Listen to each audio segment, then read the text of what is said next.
It's a glorious Saturday afternoon here in St. Louis. Cool temperatures, but clear skies above as we bring you Chicago Cubs baseball on WGN Sports. Game 2 of a 3-game weekend series. Only 5 games to go. And we welcome Cub fans from all over the country watching on WGN America, America's home for baseball. And hi again, everyone. Along with Bob Brendley, I'm Len Casper. The Cubs have pushed the Cardinals now near the brink of playoff elimination. More on their situation coming up. But the Cubs are tied with the Pirates for 4th place in the NL Central. And since the end of July, have been playing really good baseball. Well, and it all gets back to starting pitching and relief pitching for that matter. Pitching in general. The Cubs have done a much better job on the bump out there in the middle of the diamond, and you can see what they've done since the end of July. Yeah, it just makes you wonder what if they'd been able to get this kind of pitching earlier in the season. And really the big story from the Cubs' perspective the last couple of weeks of the season, when Starlin Castro would get the 200 hits. He did it in his first at-bat last night, becoming the youngest Cub ever to have a 200-hit season. Well, needless to say, Len, it has just been absolute riot to watch Starlin Castro go about his business this year. You see the list of players 21 years of age to get the 200-hit mark. That's a pretty good list right there, and you get the feeling this is just the tip of the iceberg for Starlin Castro. He's going to be good for a long time. Yeah, 2 hits last night in the Cubs' 5-1 win. We'll have more on the pitching matchup and all the action, but when we come back, highlights of us eating.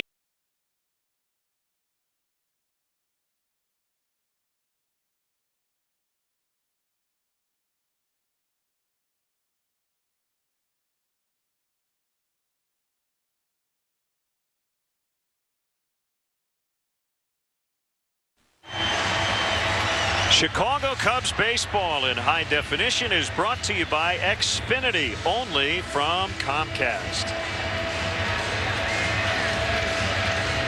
About 63 degrees, but sunny skies above this early fall afternoon here in St. Louis. And now Mike Quaddy's Pepsi lineup, brought to you by Pepsi Max, the official soft drink of Major League Baseball and your Chicago Cubs. 0 calories, maximum Pepsi taste. Starlin Castro with 201 hits will lead it off. Darwin Barney scored 2 big runs last night. Leher, Pena, Soriano with a game winner. Blake DeWitt gets the start at third. Ramirez still out with a quad injury. Bird, Soto, and Lopez go 7, 8, 9. And let's take a look at the Cardinals defensive today. Matt Holliday back in the lineup in left field. He's had some very unusual injuries this year. I'm sure Tony La Russa and his teammates are glad to have him back in the lineup here for the final 5 games of the season. John Jay in center, Lance Berkman over in right field. It'll be Freese, Furcalls, Schumacher, and Pujols across the infield, third to first. Yadier Molina once again doing the catching for the Cardinals, and he'll be receiving pitches from right-hander Kyle Lohse. Lohse, one of 6 pitchers on this Cardinal staff, already in double digits in victories. He has very quietly had a very solid year for the Cardinals. 32 years old. On October 4th, he'll turn 33, and he's a former Cub draft pick, 29th round in 1996. Lance Barksdale gets the plate. Adrian Johnson, Field and Culbreth, and the crew chief Gary Cedarstrom first to third. 4th start in the month of September for Lohse. He's 2-0 with a no decision. All 3 starts in this month have been quality starts, including last time out against the Phillies. Went 7 1/3, gave up 7 hits and no earned runs in that game. Yeah, he's 3-0 over his last 4 starts with a 1.85.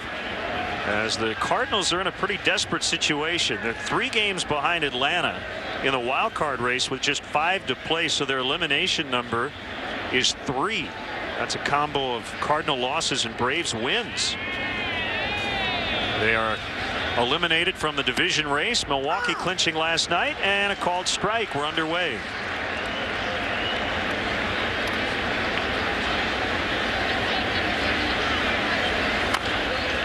Bounced foul to Ivan de Jesus, one of the many people who should take a lot of pride in what Starlin Castro has accomplished. Saw that Starlin called his dad right after the game last night.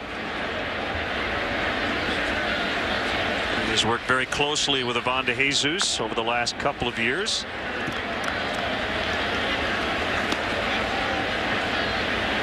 I think we've seen improvements In Castro's game really all around.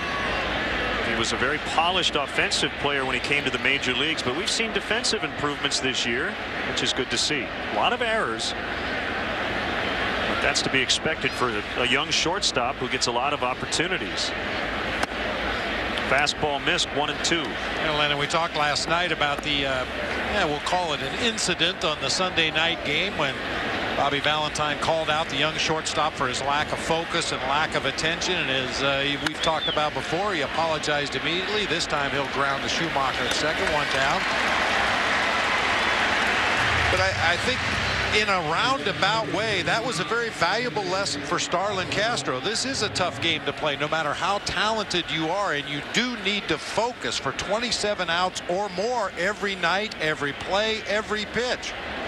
And if it took something like that to drive home the point to Starlin Castro, how important and not only the physical part of the game is, but the mental part of the game, I think he'll be a better player for it in the long run. Called strike on Darwin Barney. Scored the tying run in the 6th last night and then tripled to lead off the 8th. And 3 batters later, he would walk home on the 3-run homer by Alfonso Soriano. So he scored the game tire and the game winner.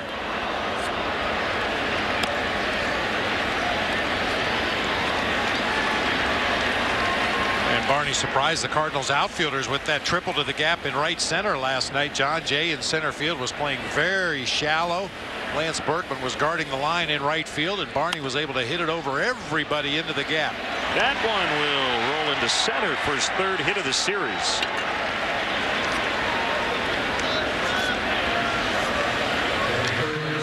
So Barney looking for a strong finish after struggling for a few weeks. And that base hit right here will push him up over the 280 mark on the season. He was hitting over 300 for a long time. Had a couple of dry spells that dropped the average, but now working its way back up. Let's see how Brian LaHair responds to a rough night last night against Chris Carpenter. And Kyle McClellan, he went 0 for 4. Looked a little overmatched against Carpenter as he struck out twice. He's not the first batter to look overmatched by the Cardinal right-hander.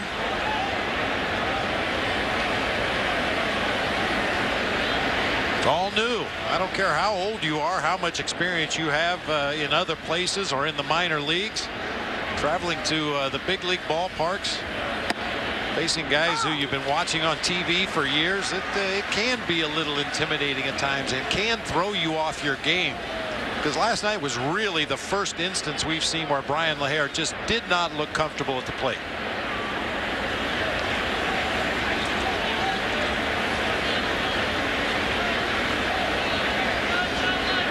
Loesch with an 0-2. And it's low, 1-2.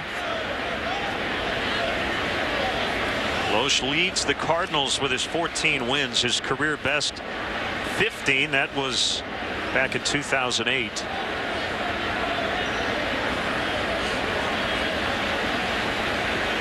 Making his 30th start.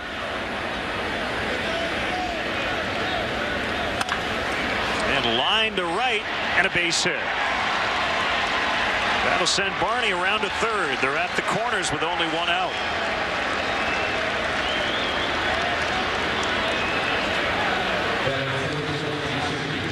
That looks more like it.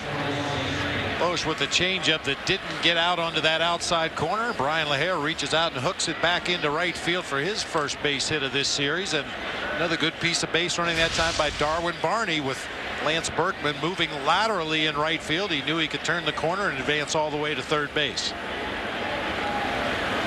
Carlos Pena, 3 walks in the game-tying RBI double in Game 1.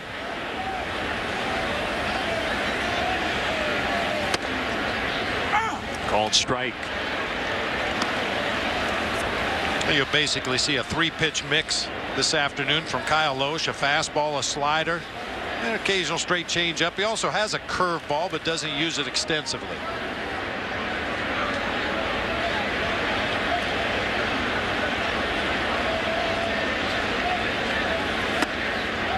Way inside, 1-1. Huge improvement for Kyle Loesch. Look at last year. He has cut that ERA in half.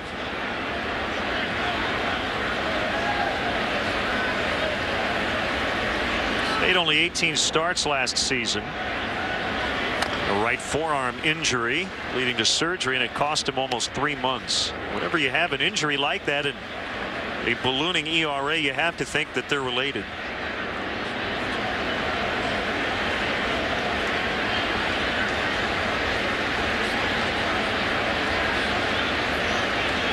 Mentioned he was drafted by the Cubs but never did pitch in the big leagues for Chicago before moving to the Twins.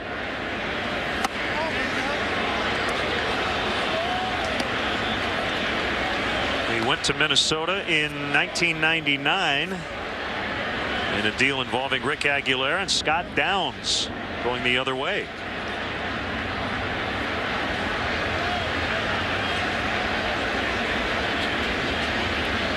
The 2-2 called strike 3 on a fastball, outer third,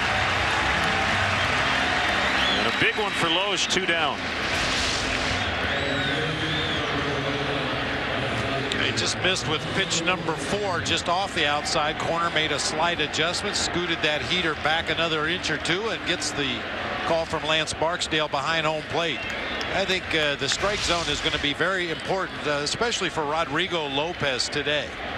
We know that Rodrigo needs to keep the ball out of the middle of the plate, work around the edges, and if he can get a couple of inches on either side of the plate today, that will enhance his chances of pitching a good ball game. That one got away from Molina, but not very far. He's the kind of guy who likes to bait runners, but LaHair wasn't biting. You better be sure if you're going to run on Yadier Molina. Only 2 pickoffs this season because his reputation precedes him. That's one of the final things you hear in your advance meeting as a hitter. Be careful on the bases. And a blue base hit for Soriano. He's been an RBI machine here in September, and he gives the Cubs the lead.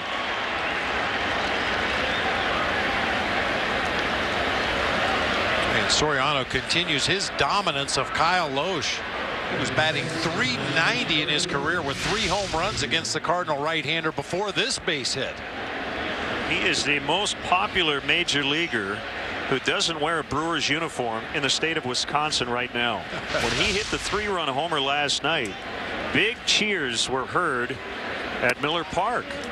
They were actually chanting, "Let's go Cubs," because they needed the Cardinals to lose for the Brewers to officially clinch the division.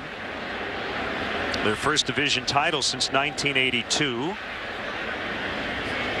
The Diamondbacks clinched. The Rangers clinched as DeWitt lines, and it's caught in center by John Jay.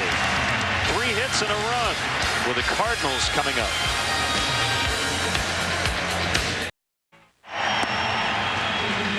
Now the St. Louis Cardinals starting lineup. They lead the National League in runs. Rafael Furcal, John Jay, and Albert Pujols at the top. You've got Lance Berkman cleaning up. Matt Holliday back in their lineup for the first time in a while because of the right hand injury. Josh Freese is at third. It's Molina, Schumacher, and Loesch to round it out. Take a look at the Cubs defensively, brought to you by Pepsi Max, official soft drink of Major League Baseball and your Chicago Cubs. Soriano in left field. Right now the hottest Cubs offensive player. Bird in center, LaHair over in right. It'll be DeWitt filling in for Aramis Ramirez at third base today. Starlin Castro and Darwin Barney make up the double play combo. Carlos Pena over at first base. Giovanni Soto doing the catching for right-hander Rodrigo Lopez. He's won his last 2 starts, including his best start of the year last time out against the Houston Astros. Went 6 strong innings, gave up only 4 base hits and 1 unearned run. By the way, David Freese, I call him Josh.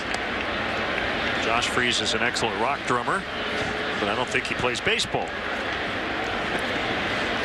Rafael Furcal has struggled a bit defensively lately and committed a big error as he's going to line out to Soriano on Thursday as the Cardinals blew a 4-run lead in the 9th. And he was not in the lineup last night, but back in there leading off today. Well, it's kind of line drive you much prefer to get during a day game. One of those humpback liners that never really got too high. At night, that ball probably would have been right in the lights.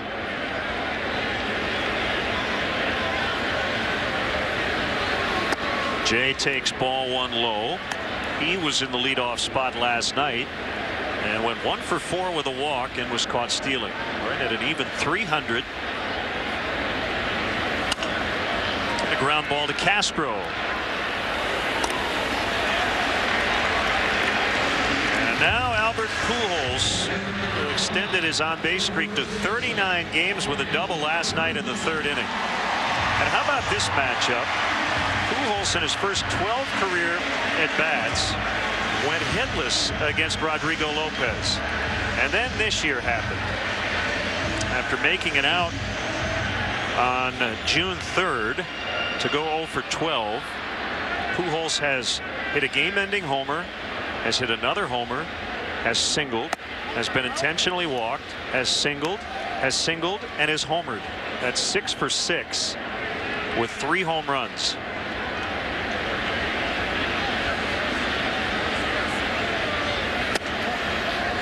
2-0 the count. Well, that is about as glaring an example of making an adjustment as you can possibly imagine. Pujols obviously had struggled mightily against Rodrigo Lopez, but figured something out.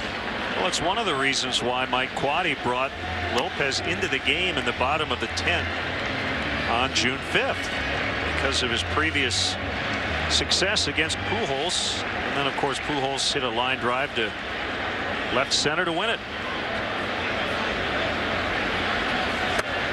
It's one of those situations for a manager, and we talk about it all the time, where you can do exactly the right thing statistically. You crunch the numbers, you look at the matchups.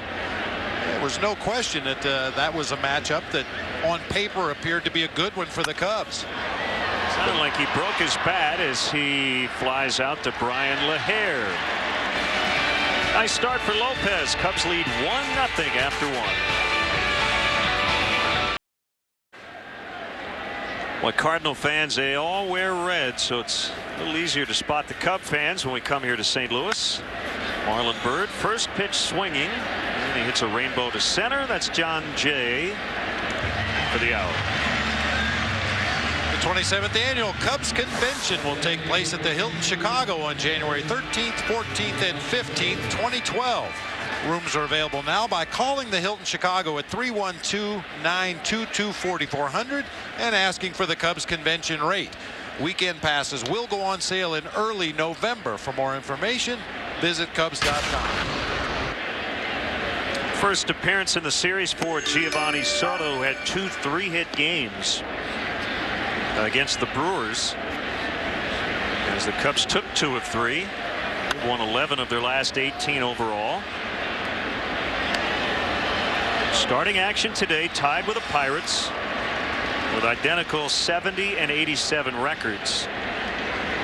Cubs will either finish in 4th or 5th because they're 15 games ahead of the Astros, and there's 6 back of the Reds.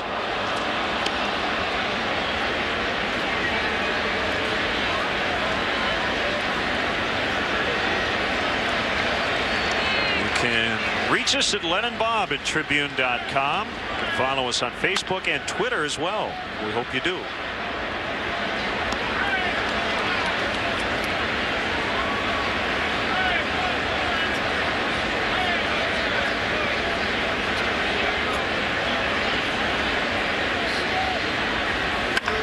Ground ball into center. Soto stays hot. The Cubs have 4 hits, all singles, to start the game against Kyle Loesch.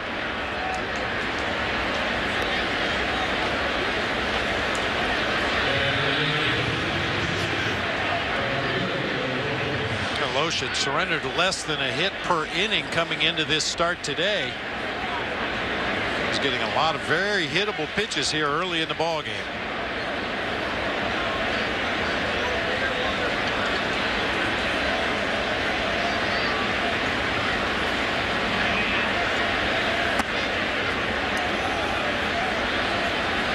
Dangerous situation here for the Cubs. Rodrigo Lopez is going to attempt to bunt Giovanni Soto into scoring position. know Gio does not run well. Rodrigo Lopez does not run well. Has to be a perfect bunt to avoid a potential double play. 1-1. There is some other early action, and the Cardinals have to scoreboard watch at this point. The Braves and Nationals are scoreless in the bottom of the second. Brandon Beachy against Chen-Ming Wong in that one. And Pujols will just get Soto at second as Percal able to stay on the bag.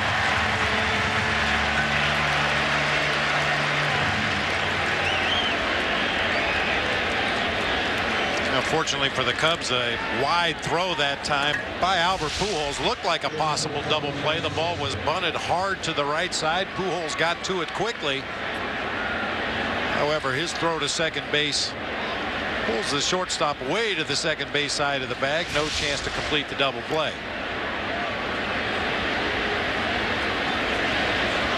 Here's Castro for the second time. He grounded to second in his initial at bat. And that's at the knees for a strike.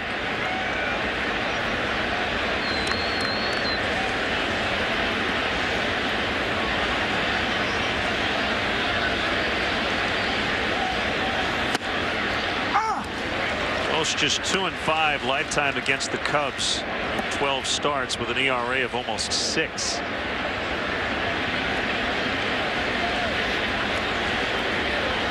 Third start this year. He's 1-0 with a 338.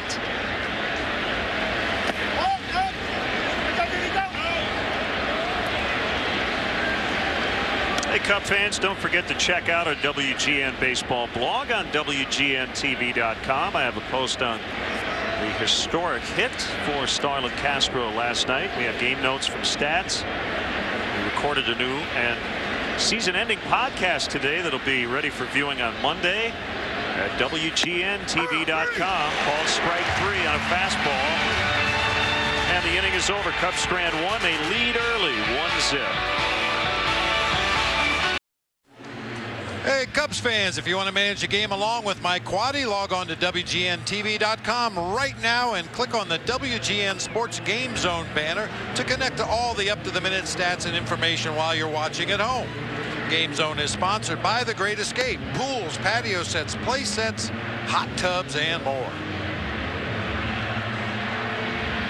Cubs leading 1-0 on a first inning RBI single by Alfonso Soriano. So Rodrigo Lopez getting set to face Berkman, Holiday, and Freeze.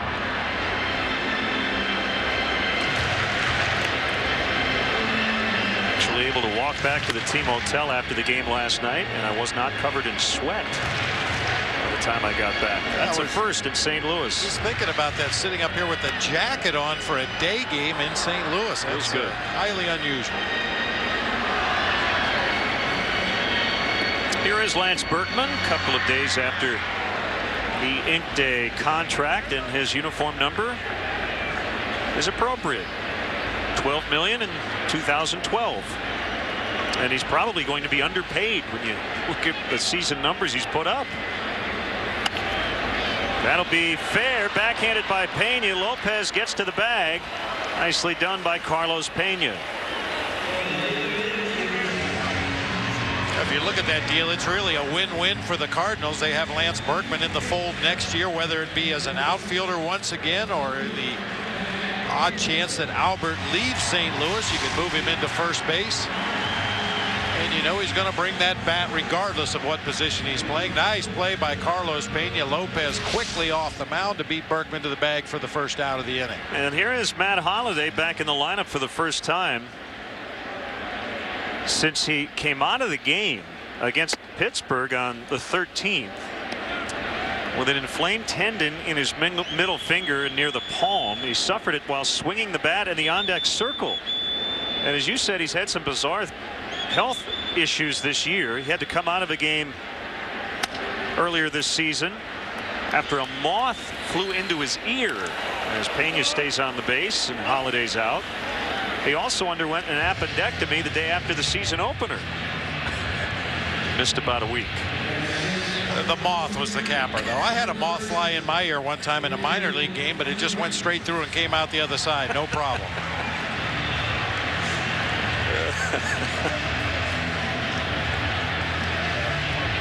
David Freese with 2 outs. They did an X-ray on your brain and found nothing. Found nothing. Yeah.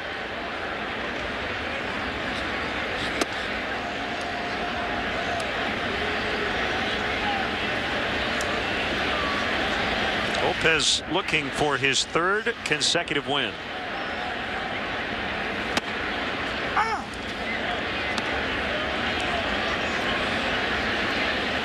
He's 0-3 this year against the Cardinals.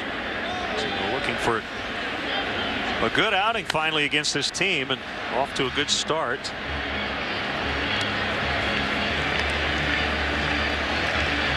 Much better here in the month of September.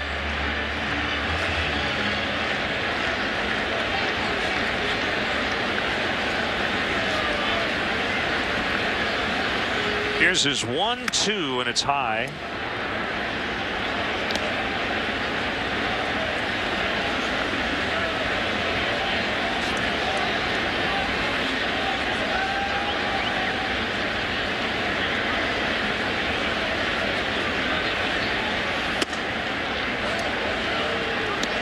Freese was born in Corpus Christi, Texas, but grew up here in Missouri. 9th-round pick of the Padres out of South Alabama. As a 5th-year senior, 2006. And he held up, apparently.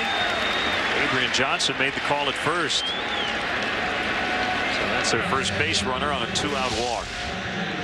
And we haven't had much of an opportunity to see David Freese as you see him check his swing there on ball 4. He was on the disabled list from June 28th to the end of the season last year, but the more you see of this guy, the more you like him. I think he's going to be a really good player for the Cardinals, both with the glove and the bat. 3-hit night for Yadier Molina last night, as he bats with 2 outs and a runner on.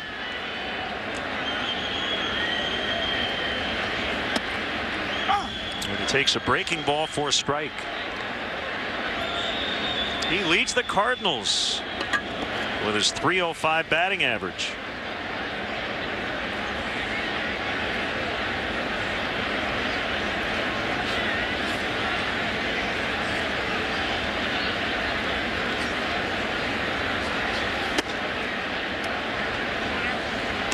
We talked about it in the ball game last night. Yadier Molina, for my money, one of the better situational hitters in baseball. His batting average in the 270s with nobody on base. It jumps up into the 330s when he has runners on base, and I believe that's because he tries to take advantage of the weakness in the defense. Right now the hole is on the right side. And he usually looks for a pitch that he can go that way and take advantage of that big hole on the right side. Well, and you mentioned it last night. The Cardinals don't run much. Last in the league in steals. But they tried to run last night just to stay out of double plays. They hit into 3 more and have now bounced into 165 on the year. Not an issue here with 2 outs. But that's how the Cubs were able to walk 7 in the game last night and give up only 1 run. And you know, Len, I mentioned last night with the Cardinals dead last in the National League in stolen bases, that Whitey Herzog might fall out of his lazy boy recliner. Little did I know that Whitey did have an accident. He fell and bumped his head, bruised his shoulder, and suffered a concussion. He's resting comfortably at home. We wish him nothing but the best for a speedy recovery. Darwin Barney will make the catch, and that ends the inning. 2-out walk, no runs after 2 from St. Louis. 1-0 Cubs.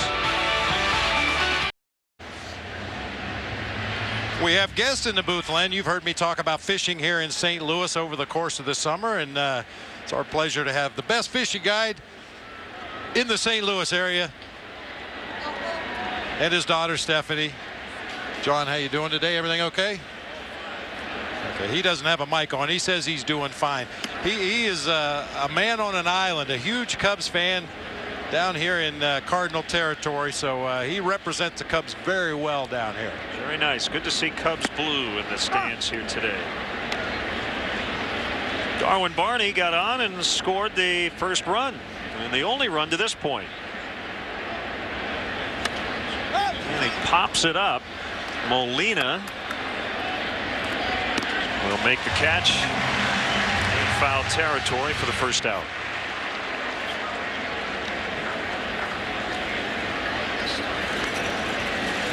Chicago Cubs baseball on WGN TV is sponsored in part by Mega Millions and now Powerball from the Illinois Lottery. Tuesday's Mega Millions jackpot stands at $96 million, while tonight's Powerball jackpot $30 million.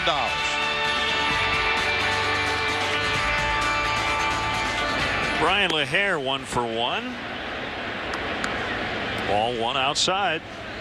After today, his teams will wrap up the series tomorrow, and then the Cubs will fly to San Diego for a 3-game series, and that'll end it.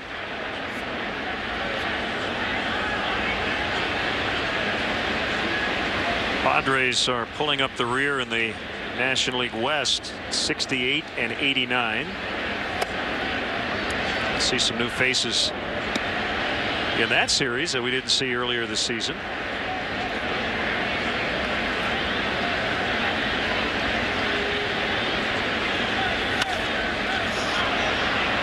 LaHare,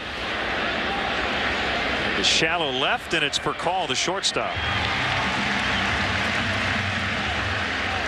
And it is time now for the Cubs' upcoming schedule, brought to you by Lincoln. It's not just luxury, it's smarter than that. Feel smarter at Lincoln.com. We're back with you on WGN for Late Night Action Monday. Cubs and Padres right here on WGN.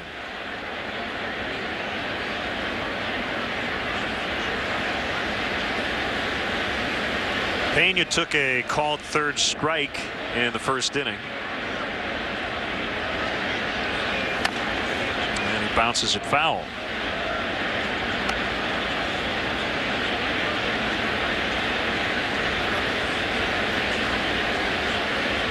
Like a lot of good pitchers in the National League and baseball in general, and Loesch is one of those guys that seems to get stronger as the game goes on. Very important that the Cubs were able to push across that first inning run.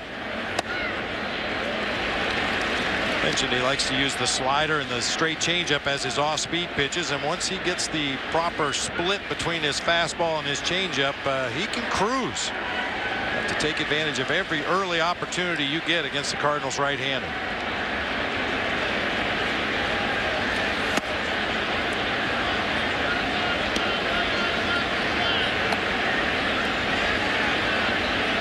Cubs are trying to even up their mark here at somewhat new Busch Stadium, which opened in 2006. They're 24 and 25 here. Swing and a miss. He got him on a change to end the inning. Loesch's first 1-2-3. 1-0 Cubs.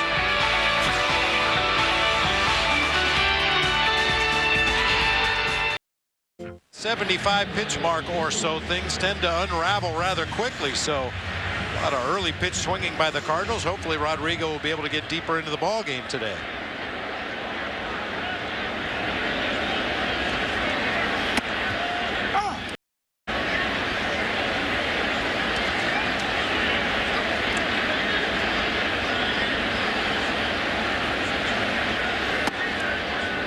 Oh, 0-2 on Loesch.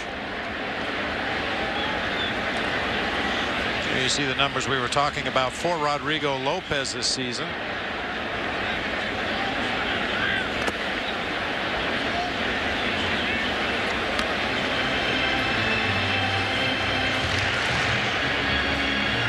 I've been really focused on the playoff races, and really the only two things left to be determined are the wild card representatives.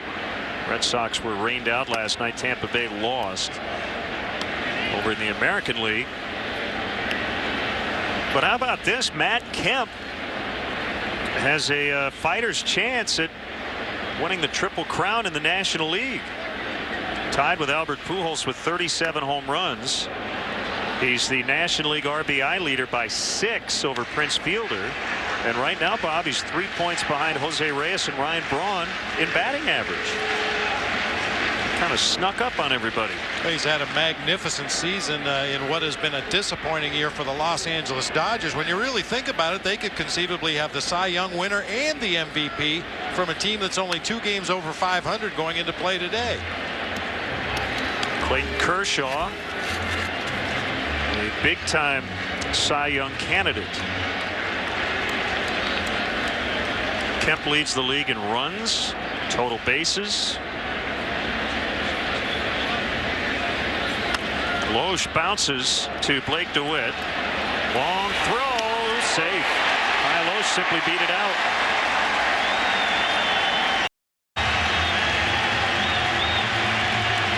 And that's the Cardinals' first hit. Blake DeWitt playing deep for the Cardinals pitcher. Nice backhanded play. Maybe a little too deliberate in setting his feet right there. He thought he had more time than he did. Well, Loesch is out of that Casey Coleman school. He really gets down that line well. Good athlete.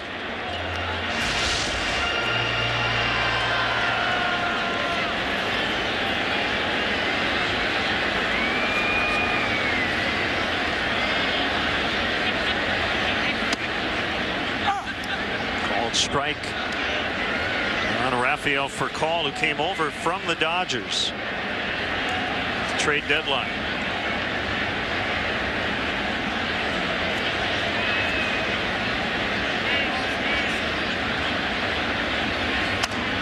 Broke his bat as he grounds to Barney. The flip to Castro. The turn. Save. Good effort by the Young double play combo. They just could not get for call. I was never great at geometry, Len, but some tough angles right there for Darwin Barney going up the middle behind the bag. You can see Castro was facing right field as he took that toss and still made it close at first on the speedy Furcal.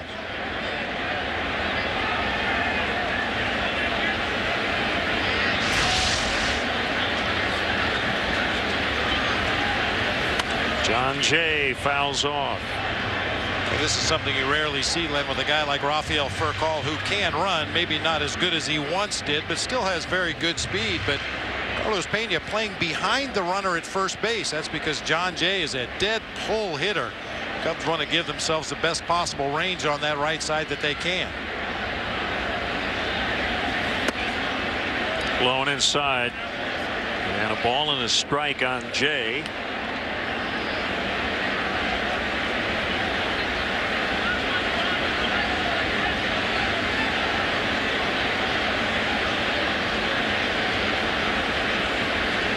See Pena holding on for call.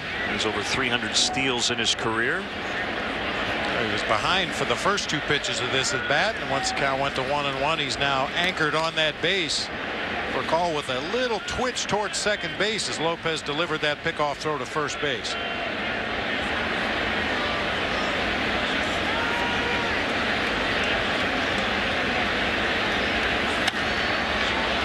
In the air to left as Soriano flips down the shades, and that ends the inning.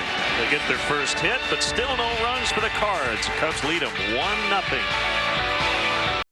Telecast is presented by authority of the Chicago Cubs and may not be reproduced or retransmitted in any form. And the accounts and descriptions of this game may not be disseminated without the express written consent of the Chicago Cubs.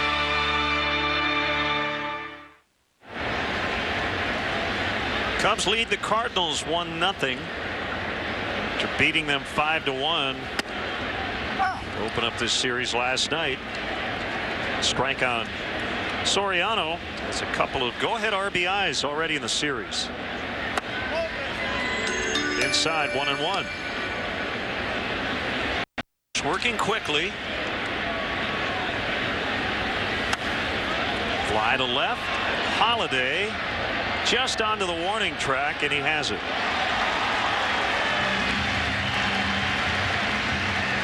Hey fans, Cubs Kids Club presented by ComEd, the official kids club of the Chicago Cubs. Help your favorite young Cub fan earn his or her pinstripes as a member of the Cubs Kids Club, and they'll receive kid-specific perks, experiences, and merchandise throughout the 2011 baseball season. Visit Cubs.com to sign up today.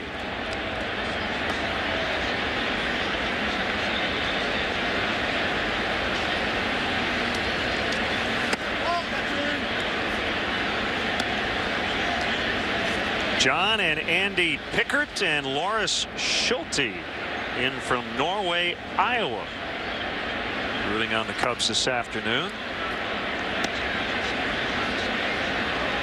Oh wait, 2 are Cub fans and 1 is a Cardinal fan, so we're happy to have 2 of the 3 here. Yeah. No, just kidding. DeWitt with a 1 bouncer to Pujols. He'll flip to Loesch. 2 down.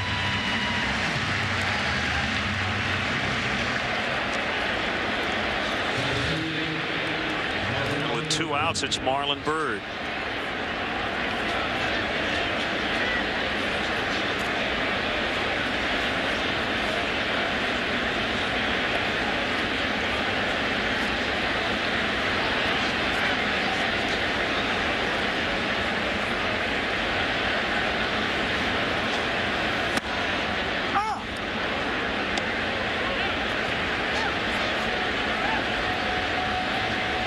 Texas Rangers have been overlooked this season. A lot of other teams that have had success, but the Rangers have won back-to-back American League West titles. They won last night, and the Angels lost to the A's, so the Rangers are in.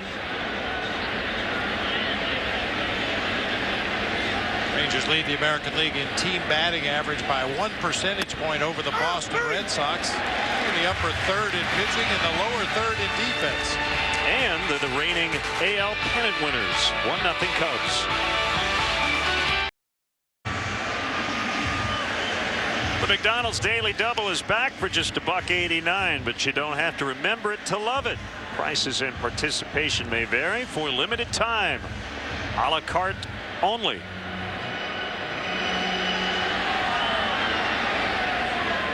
Get into the last of the 4th. Pujols will start it against Rodrigo Lopez. Breaking ball outside, ball 1.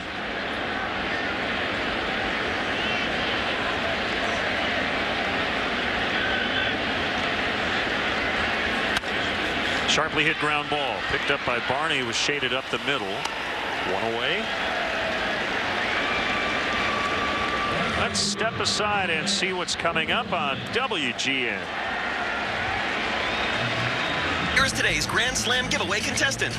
All season long, if the Cubs or White Sox hit a Grand Slam in the 5th inning, 1 lucky viewer will win a chance to receive $5,000. Go to WGNAmerica.com to enter today. Switch hitting Lance Berkman. Retired on a nice play by Carlos Pena's first time up. Berkman with 358 home runs, 4th all-time among switch hitters.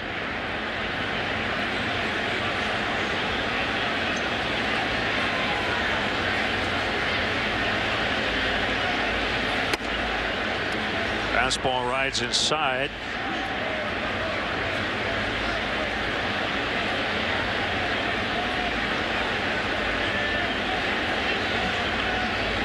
There is a New York Post report talking about the new collective bargaining agreement that it's looking like the additional wild card in each league will result in a 1-game first-round playoff. So they're trying to figure out how to get the schedule to work. There's been talk about a 3-game series for that extra round, but now we're hearing you win, you're in, you lose, you're done.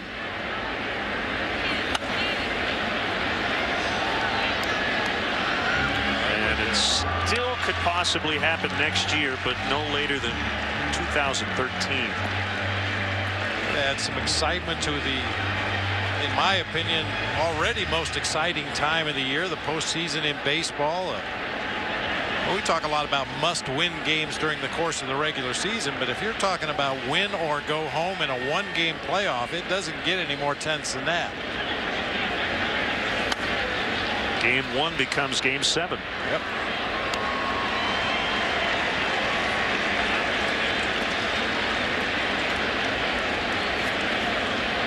what kind of rules there will be regarding rosters. Well, and also the one-game playoff. If you have ties, you could have 2 or 3 teams tied for that last wild card spot. They play the one-game playoff, then they get to the playoffs and play one game to get to the next round. It could get a little tricky. Because usually in the postseason, a team is allowed to alter their roster as they move into each round.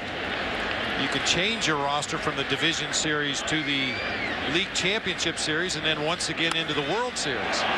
Home run distance, but he pulled it too much.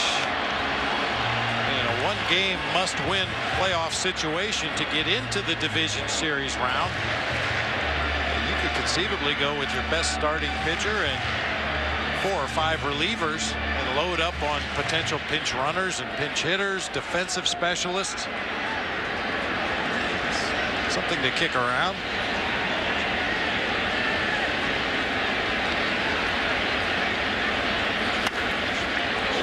Pena had to actually leave his feet. A defensive gem there by Carlos Pena. He's made a couple of nice plays to retire Lance Berkman.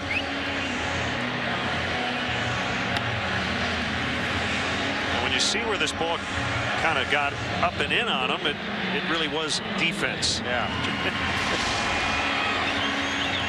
Self-defense pick down there at first base for Carlos Pena. Could have been disastrous, and because the ball was hit so hard, he's able to just jog over to the bag and plenty of time to get the out. Ooh, watch out.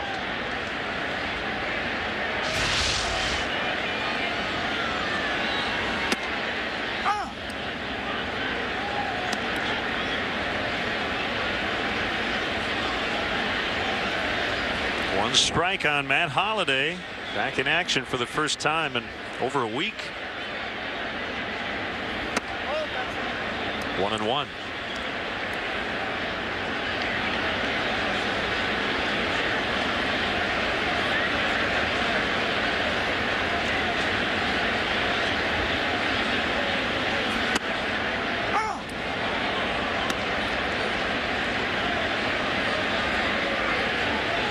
I think the Cardinals were hoping that the commissioner would institute the extra wild card team right now because they would be in the 2 games ahead of the Giants for that extra wild card.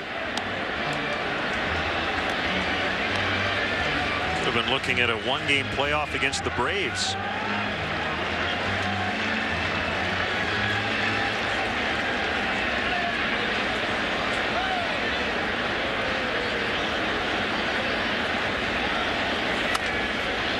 Bounce to DeWitt. Not a good throw. A tough defensive day for DeWitt. Rolling in for the injured Aramis Ramirez. That's an error. It keeps the Cardinals alive here in the 4th.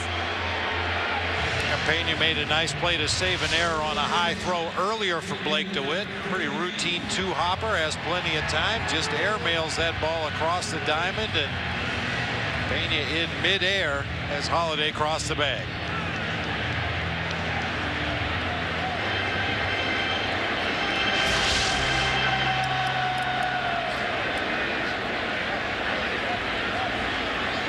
And for Rodrigo Lopez, for the reasons we discussed earlier with the pitch count, you don't want to make him have to throw extra pitches, considering how he's been cruising along.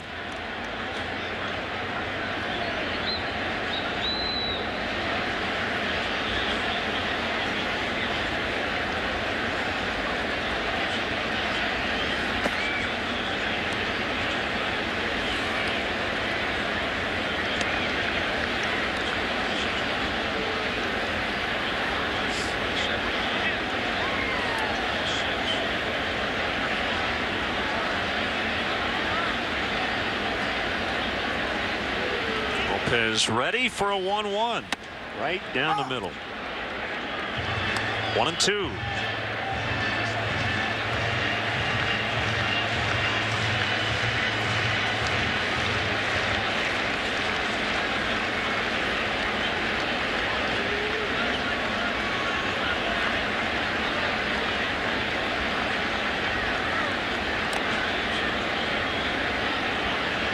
Check on Holiday over there at first base. Only 2 stolen bases attempted all summer. He's been successful half the time.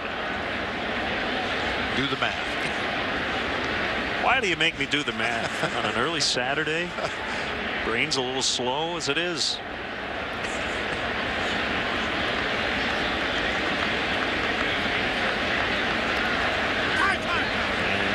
And time requested, I think, by Giovanni Soto.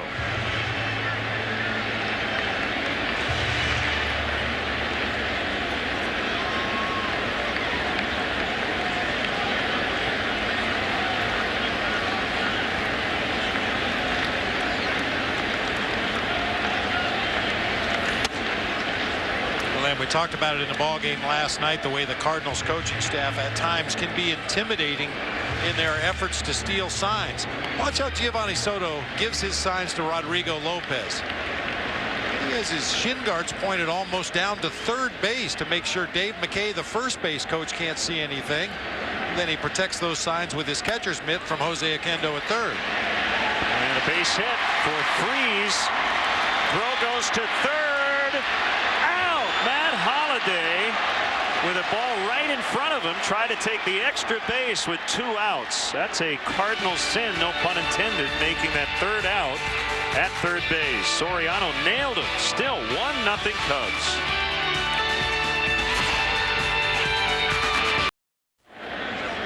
Hey, Chicagoland viewers, how'd you like to win 5 $5 footlongs from Subway? Just be the 500th texter to text Subway to 97999. Go to WGNTV.com for complete information and rules.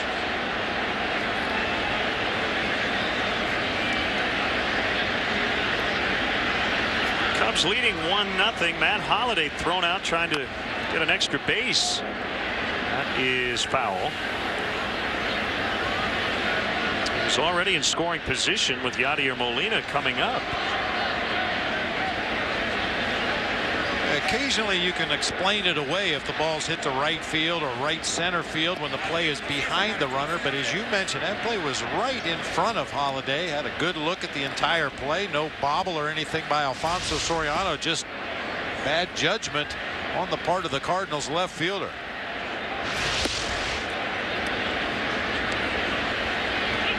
One-two on Giovanni Soto.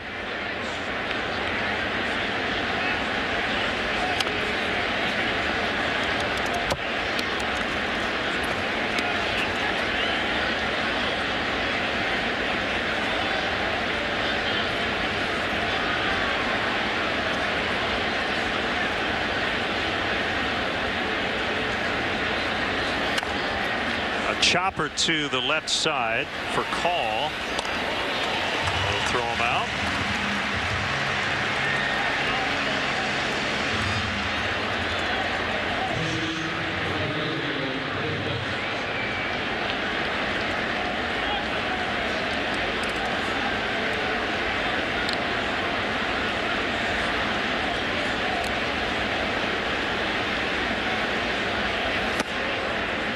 Fastball for a strike.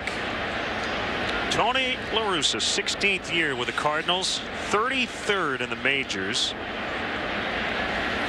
Is the longest active streak among major professional sports head coaches. 16 years with the Cards.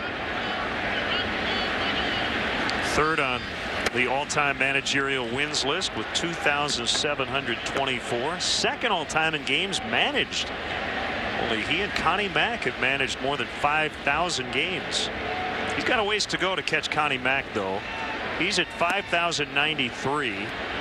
Mack managed 7,755. If Tony can hang around for another, what, 15 years? Might have a shot. 16 years, something like that.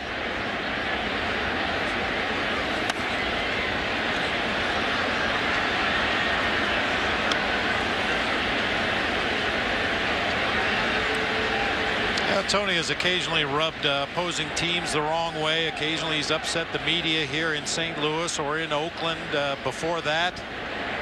But you can't argue with the results. The attention to detail, the daily intensity that Tony La Russa and his coaching staff have really rubs off on their players, and if the players can't fit into that kind of a program, that intense approach to the game, they find themselves wearing a different uniform rather quick. Well, the bottom line is they have success here.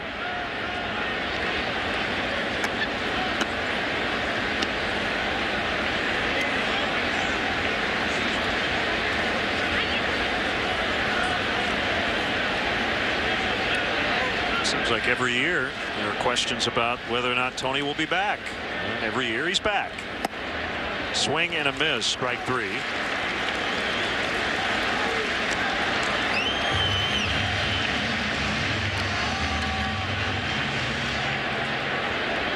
Lopez goes down on strikes, but he did what I've talked about so many times. If you can't get on base, at least make that opposing pitcher throw a number of pitches to get you out. And that time Lopez was able to work along at bat, force Loesch to throw a lot more pitches than he wanted to retire the opposing pitcher.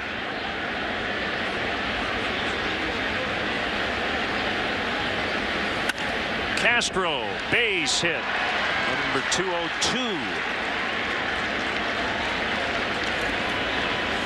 On base streak, 36 games and counting. He's got the Cubs all-time record for shortstop, reaching in these 36 in a row, past Woody English last night. English reached in 34 in a row in 1929.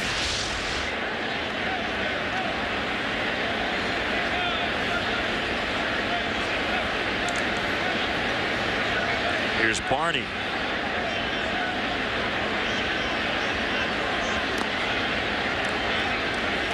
We've talked about Soriano and Pena and Ramirez and the good-natured battle among teammates for the home run lead. Well, Starlin Castro trailing Tony Campana by 2 stolen bases for the team lead. See if he tries to get himself a good lead over there at first base and try to nab one here with 2 outs in the inning. Well, those guys are on other sides of a pretty intense rivalry, but I have a feeling they're going to be teammates for a long time, about June 12th or July 12th, 13th, 14th, that area, for one day, representing the National League in the All-Star game. Castro made it this year.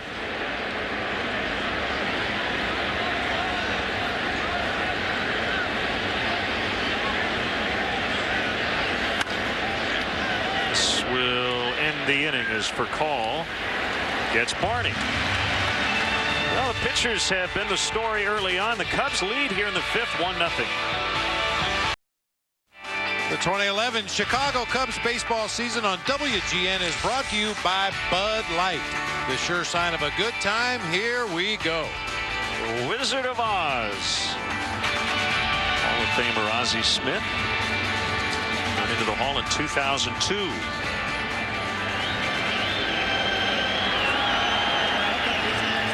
Rodrigo Lopez, to this point, as good as we've seen him all year. Bottom 3 now in the St. Louis lineup, starting with Yadier Molina. Anytime I see that statue of Ozzie Smith, I'm reminded of the words of my first manager in the big leagues, Frank Robinson. After I grounded out to Ozzie my first 3 at-bats of a ball game, Frank called me over, put his arm around my shoulder. I thought I was going to get some advice on my hitting, you know, keep your head in there, try to go to the opposite field. No. Frank said, son, that's no way to make a living, hitting ground balls to Ozzie Smith.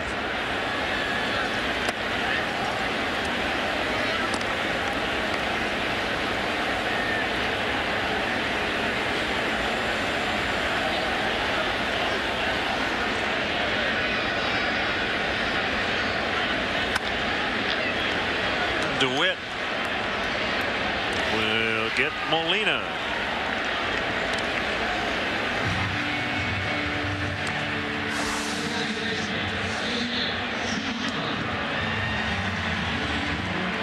Strolls to the home of the Chicago Cubs and get an insider's look at more than 97 years of history in this legendary ballpark. Guided tours may include visits to the press box, clubhouses, and dugouts, as well as a chance to actually step on the field. For more information or to purchase tickets, visit Cubs.com. Tour sizes are limited and sell out fast, so get your tickets today. So what I want to know is, after Frank Robinson put his arm around you and told you Not to hit the ball to Ozzie Smith. Did you ever hit it to him again? Oh, yeah. Well, what are you doing that for? That's no way to make a living. Your manager said so. It's true. You know, I was a dead pull hitter throughout most of my career, and unfortunately Ozzie played on that left side of the infield, and I just thought I'd keep testing it. He was so good for so long, I figured he was due to make an error at some point, but not while I was at the plate.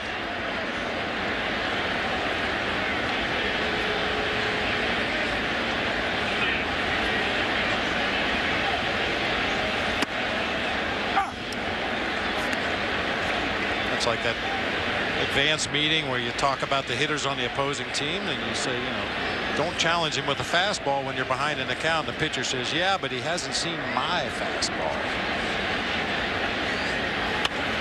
Schumacher will deposit that one out into shallow left center for a 1-out single. We'll bring up Loesch.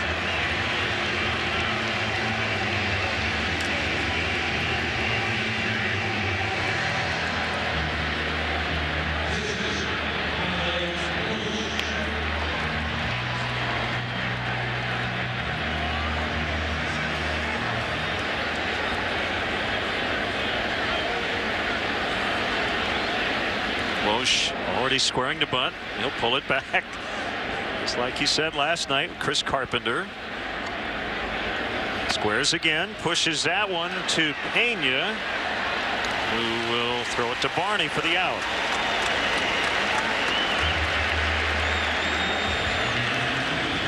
Well, Bob, you're going to have a little fun after the game today. Hanging with Mike Shannon, the radio voice of the Cardinals, over at his restaurant, little post-game show.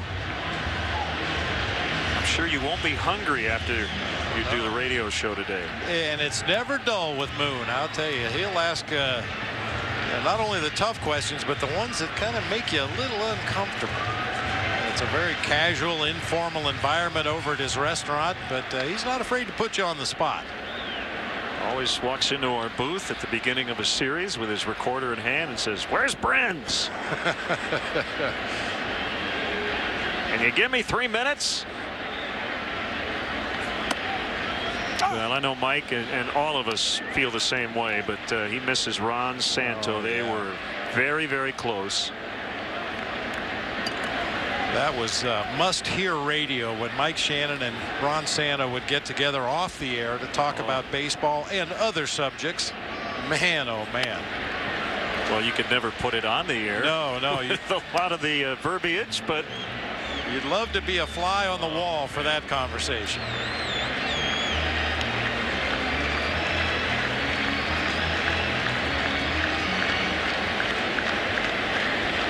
Tying run in scoring position, an 0-2 count on for call. And here it is. Outside, 1-2.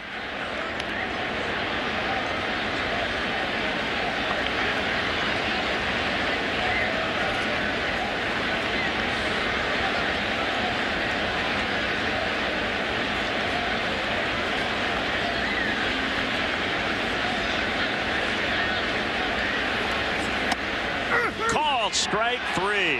Like he got him on a backdoor breaker. They strand their first runner in scoring position today. 1-zip.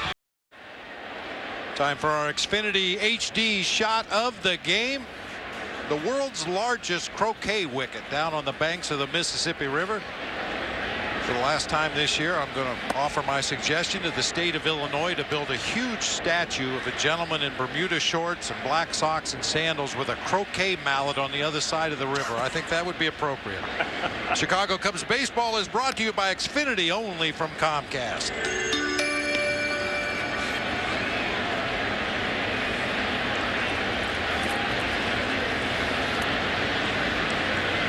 One and one on Brian LaHare. I've been in that arch.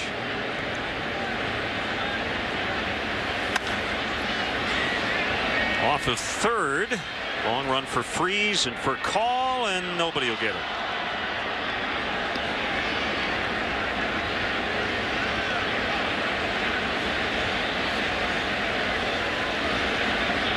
Talked about the foul territory here at Busch Stadium last night. A very fair ballpark between the bases and behind home plate. Maybe a little bit better than average amount of foul ground, but once you get down that left and right field line about 2/3 of the way between the base and the foul pole, those bleachers come right out close to the foul line.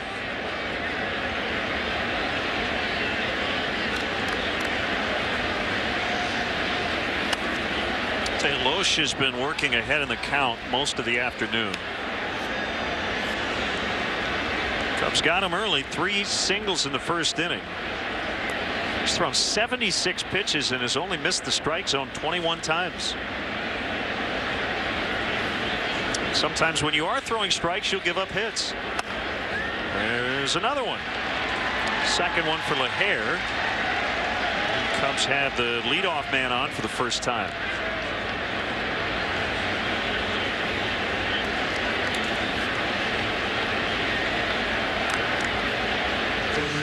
Well, that's good news for the Cardinals with the Braves trailing. But that really won't matter if the Cardinals don't win. 4-0 Washington.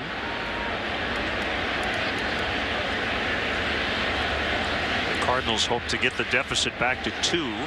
It could have been within 1 on Thursday before blowing a 6-2 lead in the 9th against the Mets. Swing and a miss on a changeup.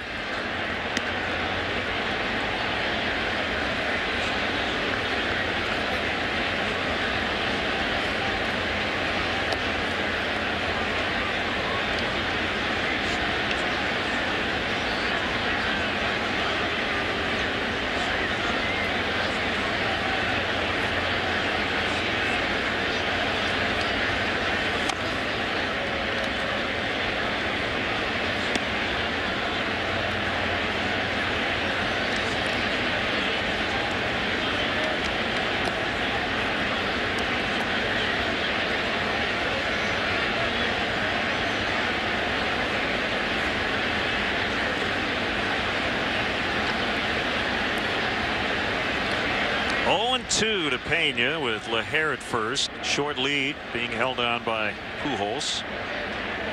You got Furcal playing almost behind second base.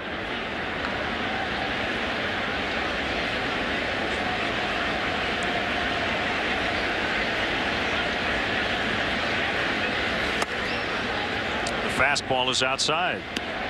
Len, we had John Casey, my buddy, in the booth here a moment ago, and I talked about how he proudly wears his Cubs gear down here in Cardinal country. He's got a good friend in Paducah, Kentucky, Paul Pollock, who does the same thing there, wears his Cubs gear every time he sits and watches the Cubs on TV or makes a visit to see him on the road or up at Wrigley Field.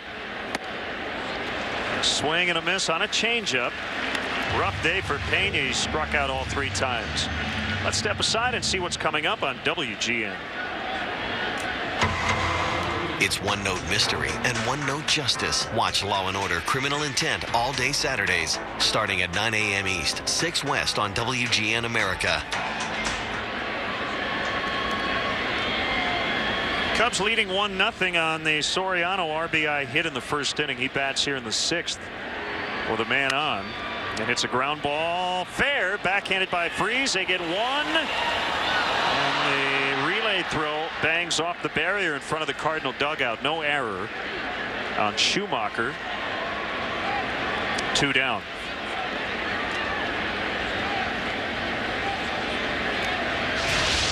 Slowly hit ball down that third baseline right over the bag.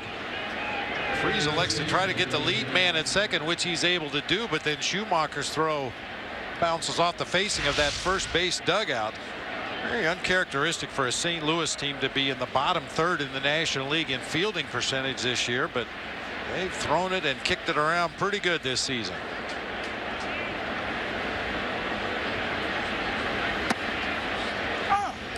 Strike. And Missouri native Blake DeWitt. Kyle Loesch coming into today 102 wins, 106 losses in his career, putting together a very solid 14-8 campaign, 11 major league seasons. But if we go back 11 years to 2000 and you ask some people who watched Kyle Loesch at AA, they would have said you're crazy if you would have projected a long major league career. And the Twins organization at Double-A New Britain. This is Double-A. He went 3-18 with a 6.04 ERA. He led his league in hits allowed and runs allowed. Talk about perseverance. That's a pretty rough year. 18 losses in the minors. But he kept plugging away. 1-0 Cubs.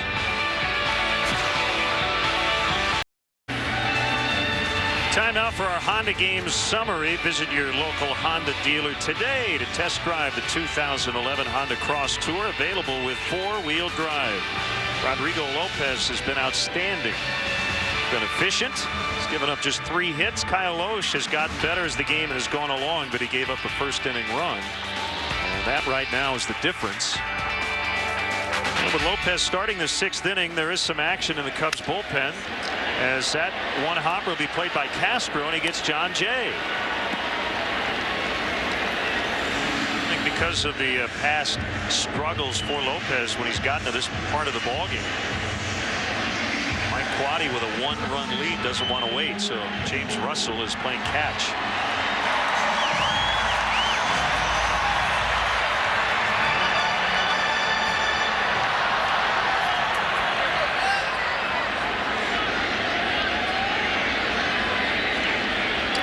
Russell's taking a seat, so that was short-lived. You have to assume Russell was at least starting to throw in the event that Jay reached. Perhaps Pujols reaches. You definitely want to turn Lance Berkman around if his at-bat is significant. And probably would have been James Russell's guy.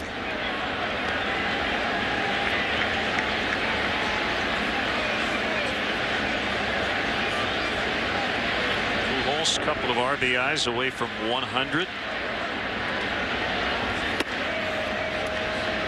For 11 straight seasons with a .300 average, 30 homers, and 100 RBIs. Seems like a long time ago now, Len, but the month of April, Albert Pujols was scuffling offensively, producing his power numbers. Had 7 homers and 18 runs driven in April, but hit only .245, and people were starting to question maybe the injuries were catching up with Albert, maybe age was catching up with Albert. Well, Albert caught up with the game.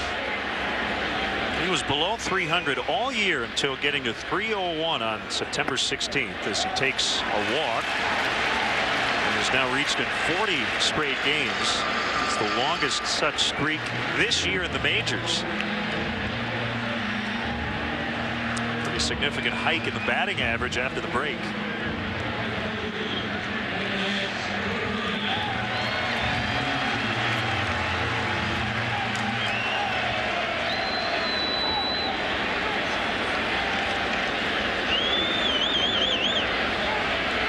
Well, the one thing Lopez had not done over the first 5 innings was nibble.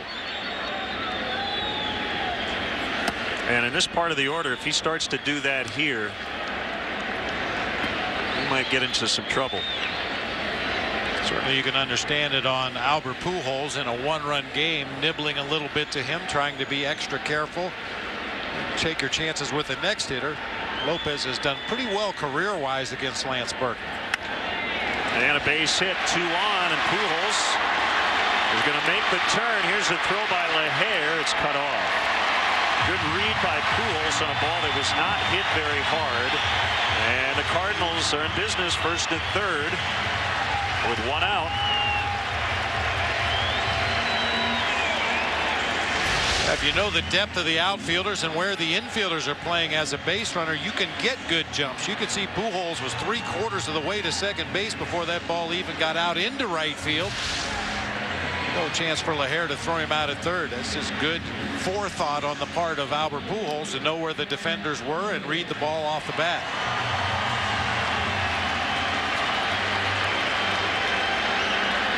Berkman now with a 12-game hitting streak, and here's Holiday. 0 for 2, but did reach on the error by DeWitt before later getting thrown out at third to end the inning.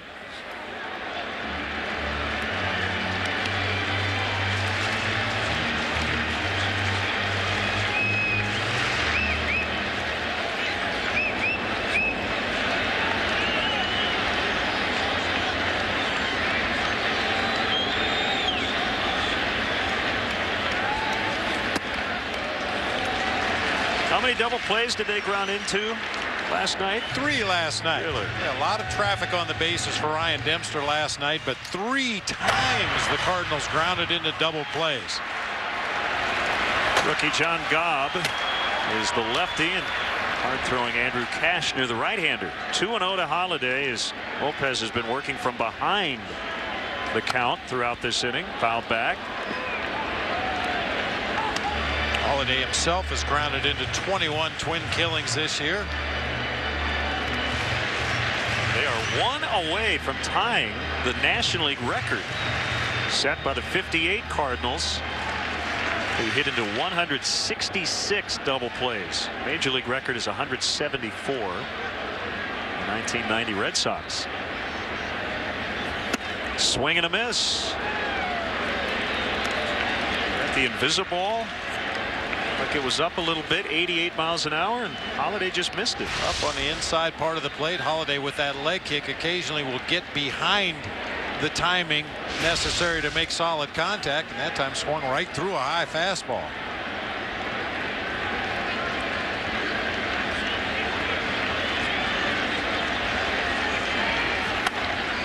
Jerk foul, and man, Albert Pujols with quick reflexes to avoid getting hit in the helmet.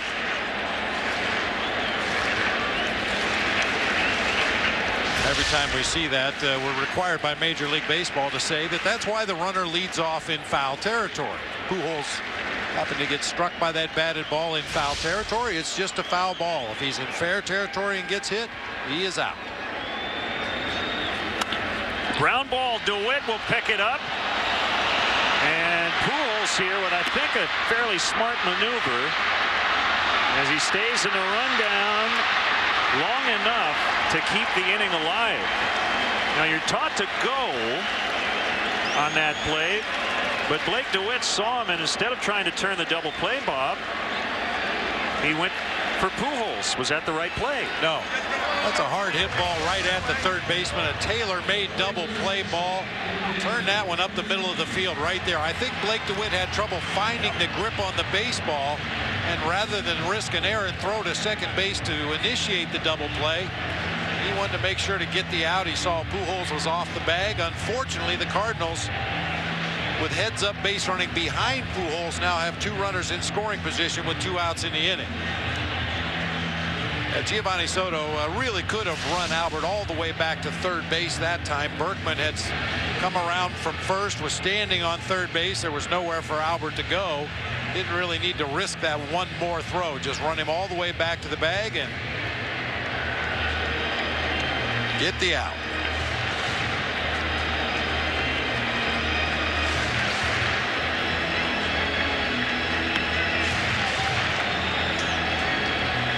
Here's Freese with a base open. Second and third, 2 outs. Wow, big numbers for Freese in this spot. And he looks at fastball for a strike. That's a good start for Lopez. We've got behind Pujols, Berkman, and Holiday.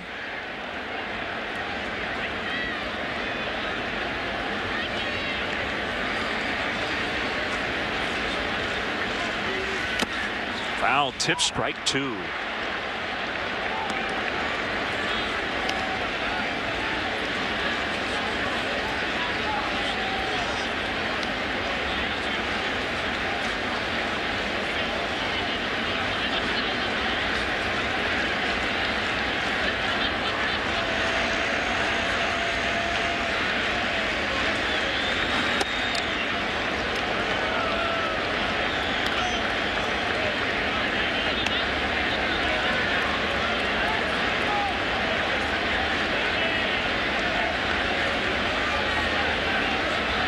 Lopez has kept the Cardinals off the board to this point. Battling some adversity here in the 6th, but a pitch away from getting out of it.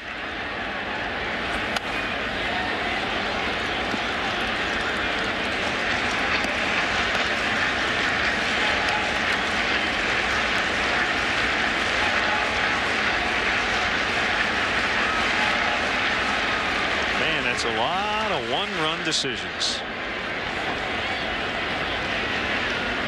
of hours of sleep that I'm sure were lost playing the what-if game. Close, didn't get it. 2-2.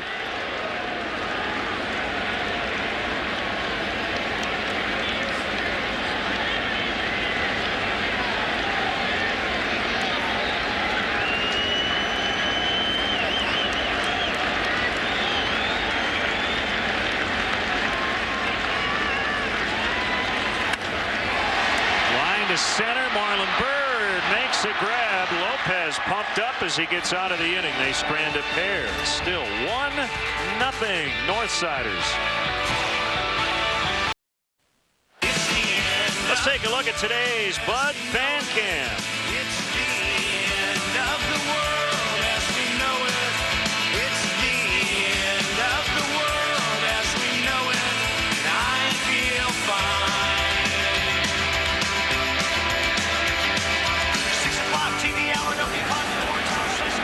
Marlon Byrd swings at the first pitch and flies out to John Jay in center.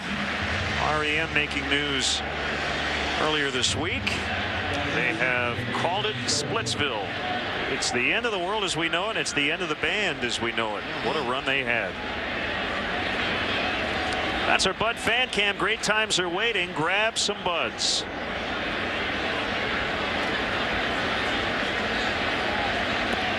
We had a chance to hang with Peter Buck, who plays bass in the Baseball Project at the House of Blues last year. What a good guy. He lives in Seattle. REM from Athens, Georgia.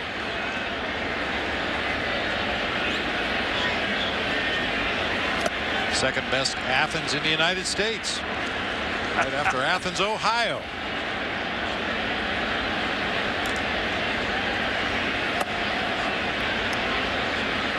1-2 to Soto. Loesch has been really good today, but he's trailing. Rodrigo Lopez has been a bit better. Called strike 3. Quickly 2 outs. 7 now for Loesch.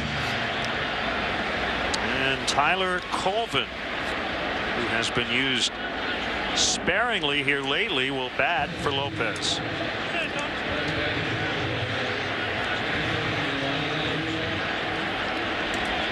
What an outstanding job today by Rodrigo Lopez. Backed up the best outing of the season against Houston with a better outing today against the Cardinals. He'll turn it over to the bullpen for the final 3 innings.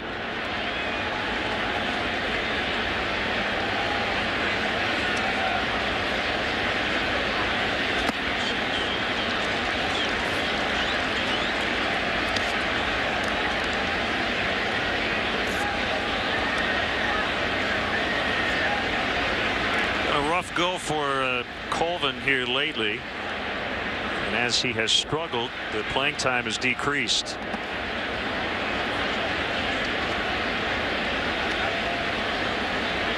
It's a catch-22 that you run into in this game from time to time. You can't really get more at bats unless you start to produce, but you really can't produce unless you get enough at bats to stay sharp, and Tyler is caught in that particular situation right now.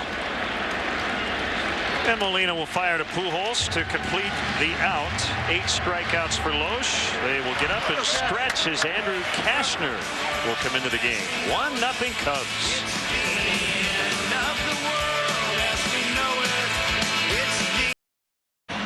Apple Vacations and the Chicago Cubs are taking a trip to the Dominican Republic, and you can join. Stay 7 nights at Iberostar Hacienda Dominicus with your favorite Chicago Cubs players, including Keith Moreland. Go to applevacations.com/Cubs to learn more about this exclusive trip.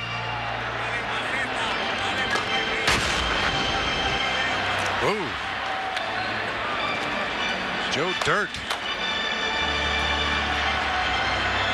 Here's Andrew Kashner. Couldn't think of a better segue.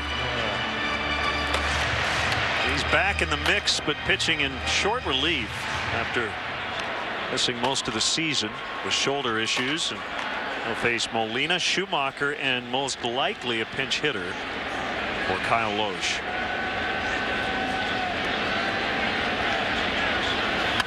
And Molina will fly out to Brian LaHare. The Cardinals have some kind of an event scheduled after the ball game today. I don't think I've ever seen a Cardinals team be this hyper aggressive, swinging at early count pitches. Certainly worked out well for Rodrigo Lopez. Hopefully the same results for Andrew Cashner.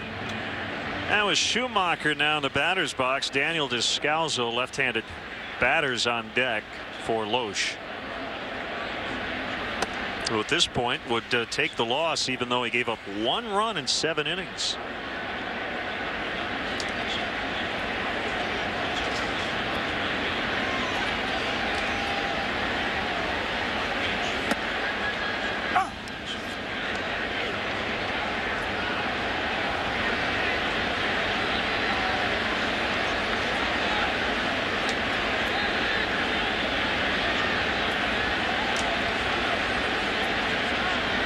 Kick in the 1-1.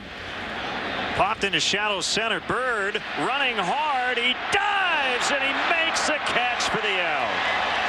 Marlon Bird robbing Skip Schumacher of a base hit. 2 down.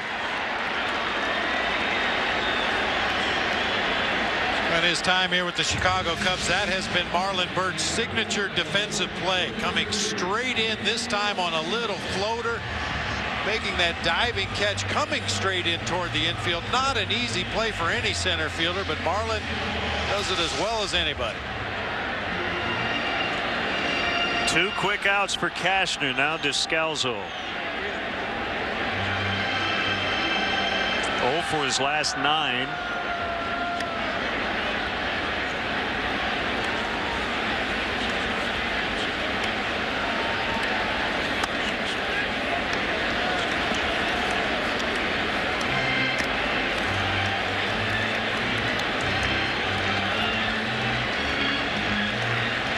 Gary Wood no longer available for the remainder of the season due to a knee injury. That has given Jeff Samardzija maybe a little more responsibility, and likewise now Andrew Cashner.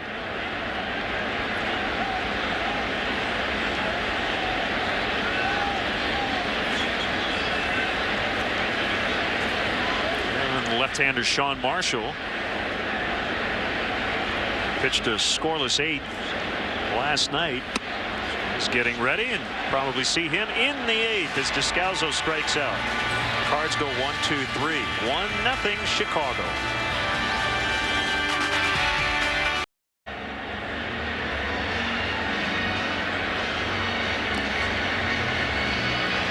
Hey, make sure you join Ted Brunson today for America's Best Bites, a debut episode on WGN at 5:30 Central Time. That particular dish, I don't believe, will be featured on America's Best Bites. We look forward to that as Octavio Dotel will take over for the Cardinals here in the 8th inning. 25 games this season for the Cardinals. Dotel's been really good. 21 innings pitched, only 14 hits, 27 strikeouts against only 5 base on balls.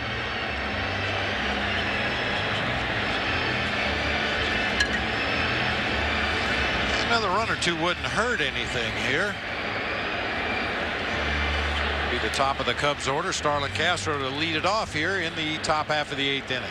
Dotel was acquired from the Blue Jays in late July.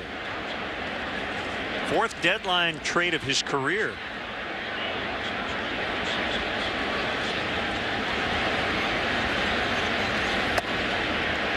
Fastball low to Castro, 1-0.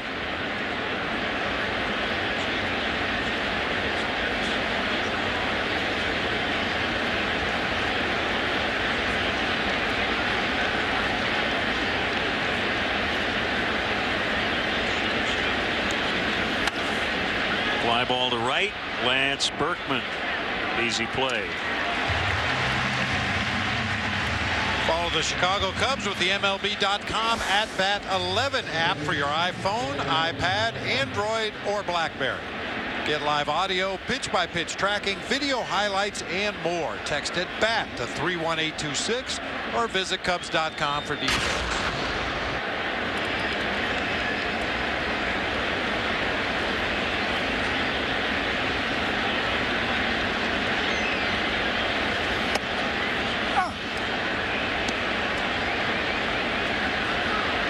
See Tony Campana, Reed Johnson. They'll probably end up in the game in the outfield if the Cubs maintain their lead.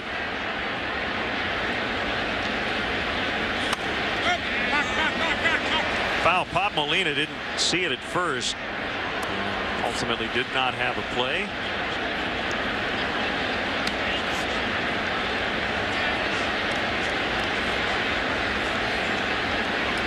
I want to give a special thanks to Christina Bayless, our studio coordinator at WGN, for all her hard work as we near the end of our 2011 season. Finish up on Wednesday night in San Diego. Fouled back by Barney.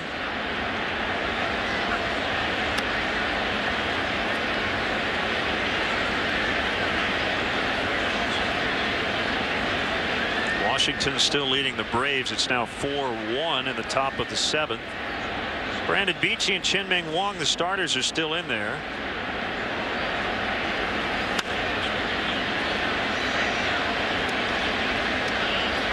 First of a day-night doubleheader in New York. Phillies and Mets are 1-1 in the top of the 8th.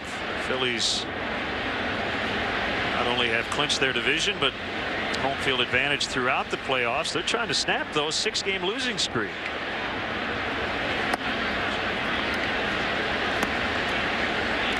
American League, Cleveland leading Minnesota 6-2 in the 6th.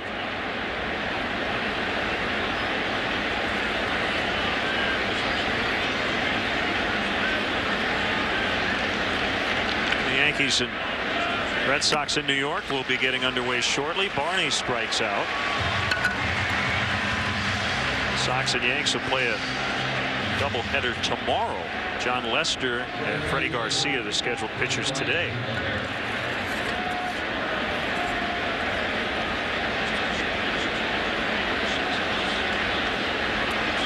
Tampa Bay 2.5 back of the Red Sox for the wild card.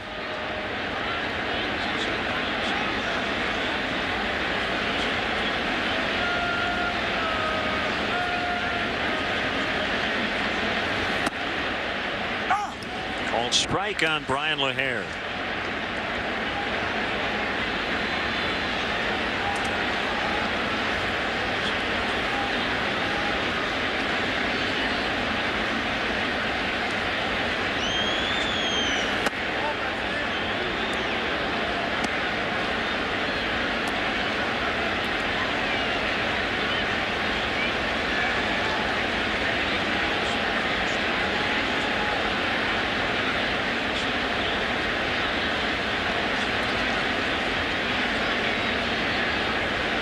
Veteran Dotel with a 1-1 pitch. Did he hold up? Nope. Pretty quick call by Gary Cedarstrom on appeal. 1-2.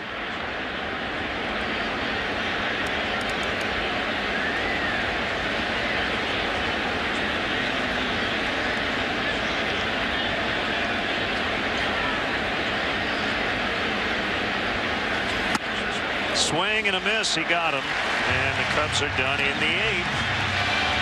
Marshall coming on, leading 1-0.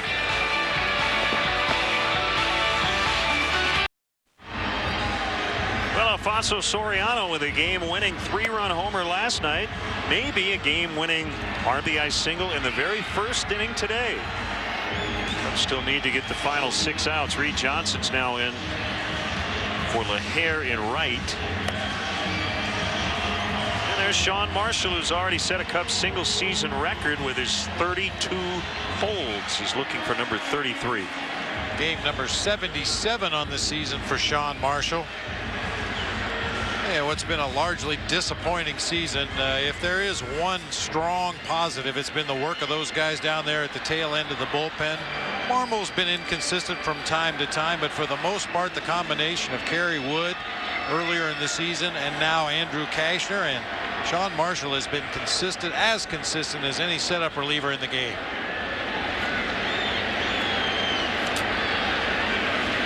Facing switch hitting Rafael Furcal. His hitting coach Mark McGuire in his second year. 583 career homers for Big Mac. And he has watched and helped tutor an offense that's leading the league in runs, but they're being shut out here late today and scored just one last night.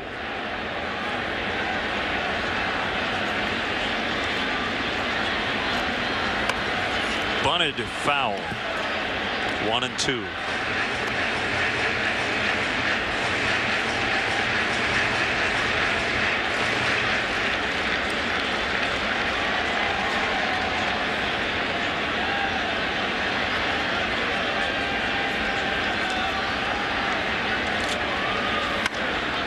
Ground ball to Castro. Got him. So for Call and Jay at the top of their order, a combined now 0 for 7. You add Pujols to that mix, 0 for 9. Most of those at bats coming against Rodrigo Lopez. Alan Craig will hit for Jay.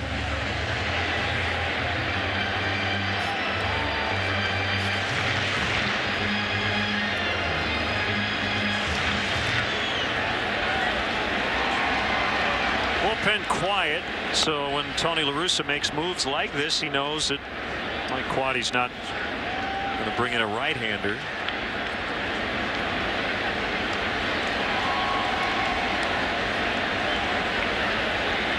And really no major need to with Sean Marshall on the mound. He's held righties to a .256 average this year.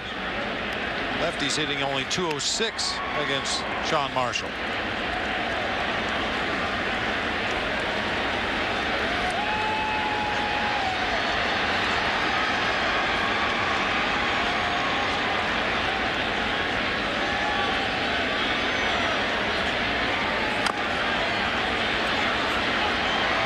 Craig wears the shin guard on that left leg.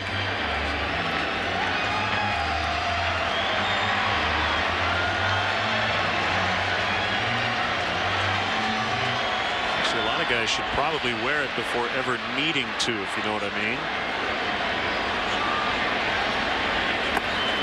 It's usually in response to banging one off your shin and limping around for a week or two.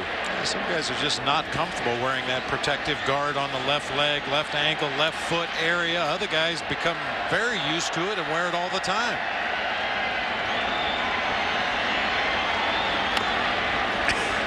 Another one.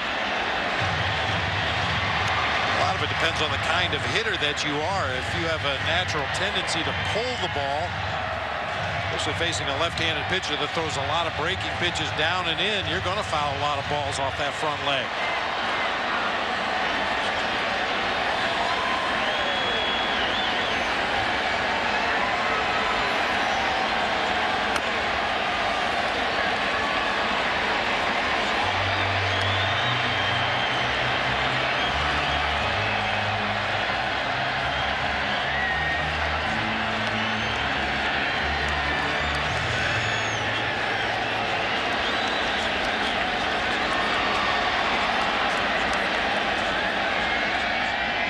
Another 2-2 and fair behind the bag. Blake DeWitt will get it.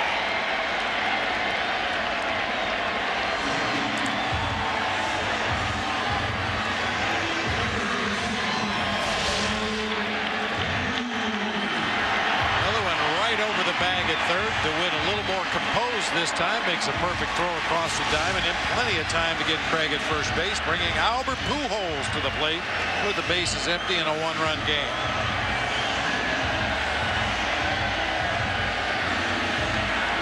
The Cubs bullpen with a huge improvement collectively this year.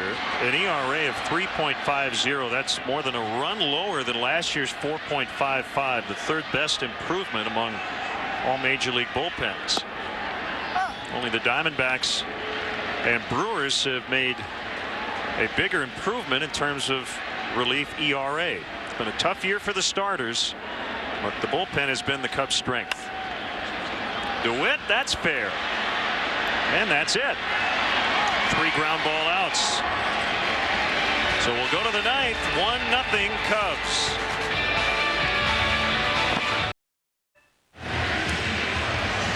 Quaddy chatting with Giovanni Soto, is catching a shutout through 8 innings. And some changes now for the Cardinals. Former Cub Corey Patterson is playing center. And who's on the mound, Bob? Zep. Mark Zepchinski.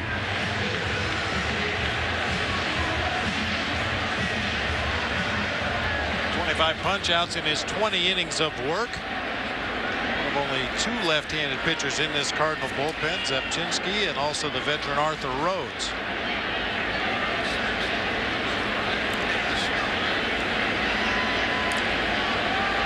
You're tight, right? That's why you call him Zep. Zep.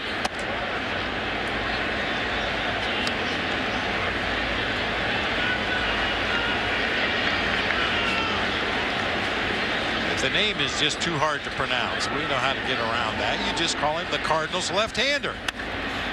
Ground ball to Pujols, and he'll take it unassisted.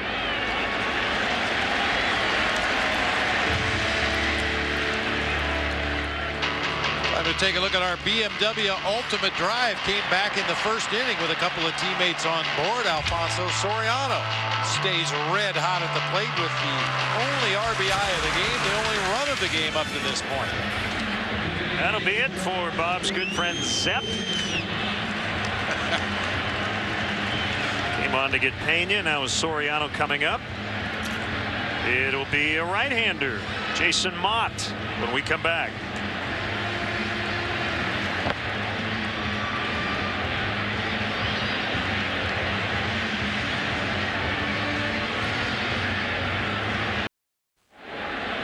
Hard throwing Jason Mott gets a swing and a miss from Soriano.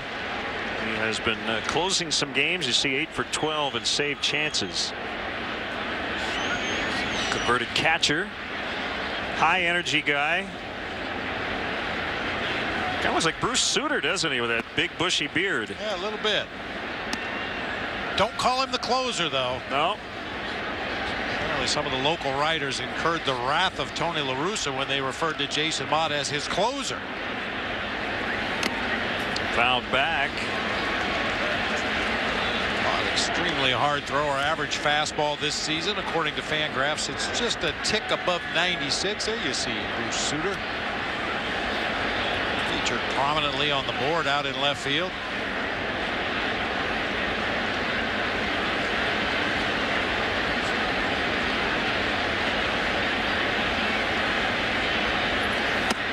Swing and a miss. 2 outs.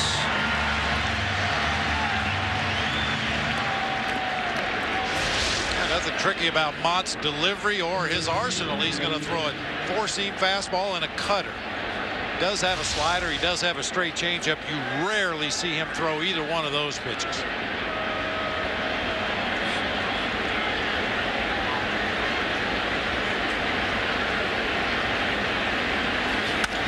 Blake DeWitt with a fly ball out to center. Corey Patterson will put it away. We'll go to the bottom of the 9th.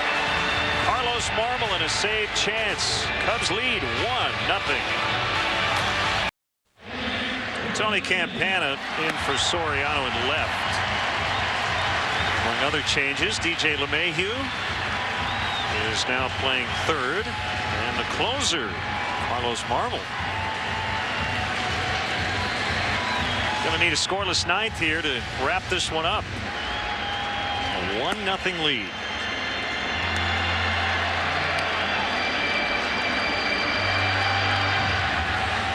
Marmol in a non-save situation last night came into the ball game in the 9th inning, struck out Ryan Theriot to start the inning, did give up a walk to Daniel Descalso, but then struck out John Jay and got Nick Punto to hit a tapper back to the mound to set off a celebration in Milwaukee.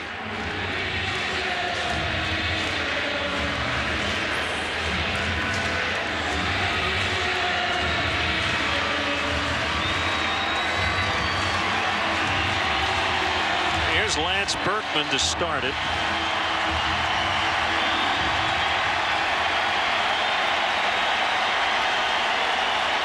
Trying to get the fans up. Huge crowd, 42,571. Many getting on their feet here in the 9th.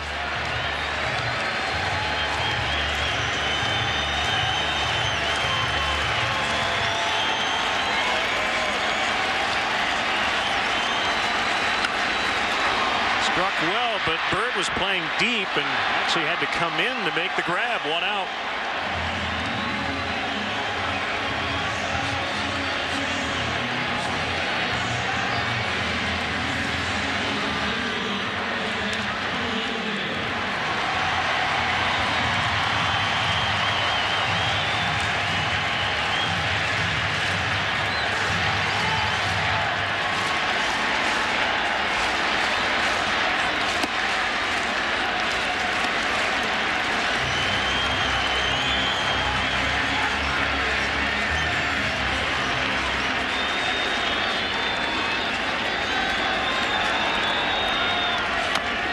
Bouncer foul.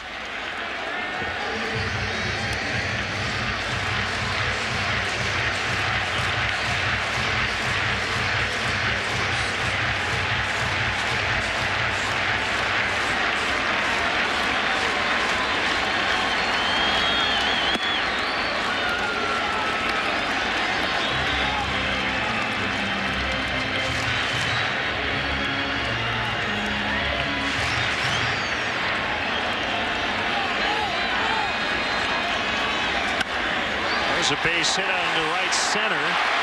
Bird will slide to cut it off, and he keeps Holiday out of scoring position. That's a big play. That's a great play.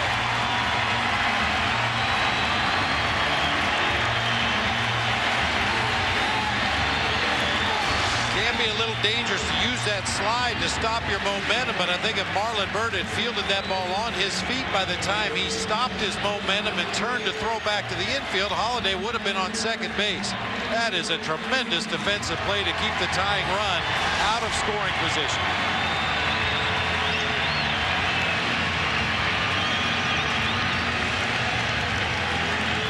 And Tyler Green will pinch run for Holiday.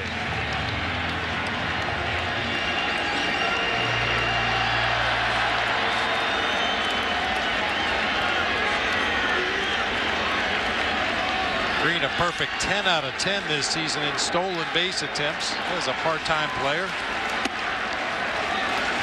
Been in on Freeze. Ball 1. 1-0 Cubs here in the ninth. Neither team has really had many chances after the Cubs got a first inning tally.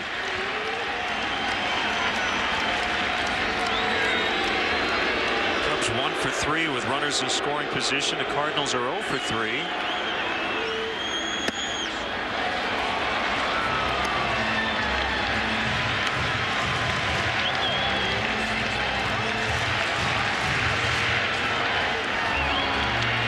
Darwin Barney. A couple of words for Carlos Marmol, saying have him hit a ground ball to Starlin or me and we'll turn a double play and we'll get out of here.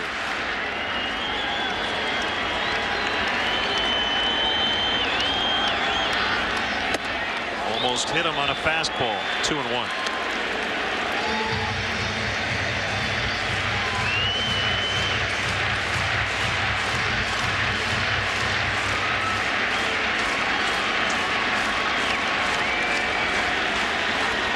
Runner goes. Here's a throw by Soto, and it actually hits Green. He's going to take third as the ball went to where Castro had been, but of course Starlin was backing up the throw.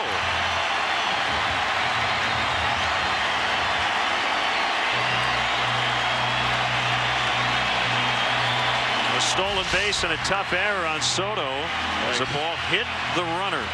Huge jump that time by Green. It hit the Cardinals runner in the back and ricocheted over toward the shortstop position. You can see Starlin Castro streaking into your picture there to back up the play. Unfortunately, the ball went right where he left.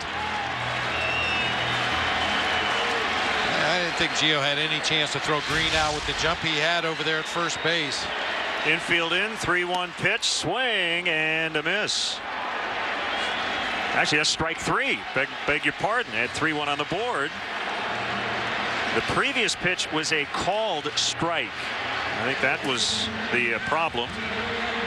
The pitch on which Green stole second. So a huge strikeout for Marmol. 2 down, and it's up to Yadier Molina with the infield back.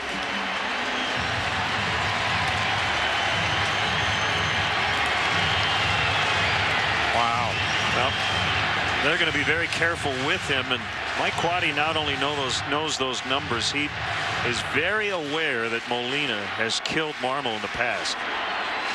Schumacher on deck, and Molina swinging at a slider, fouls it back.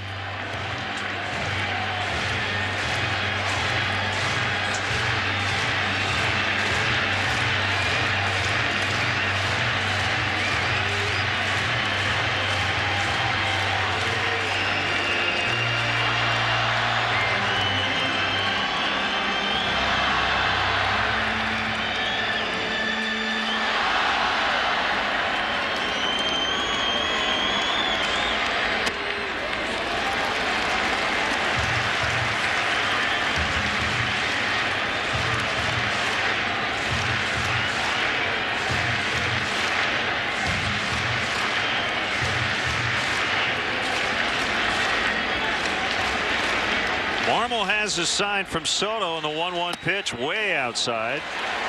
2-1. You talk about being careful with Yadier Molina. I'm not so sure Carlos Marmol is always able to throw the ball where he wants to anyway.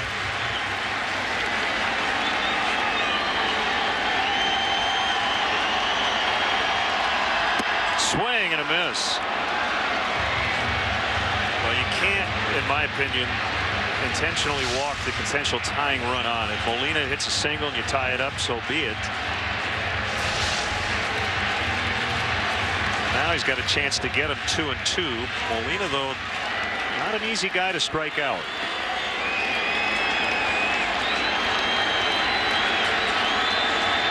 There it is. Good play by Soto to keep that ball from the backstop. 3-2.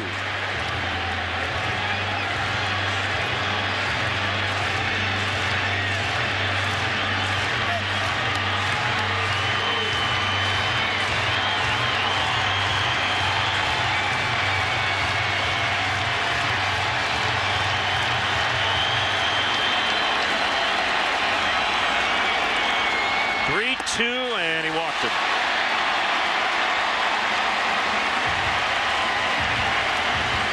Here comes Mike Quade. He wants the entire infield on the mound.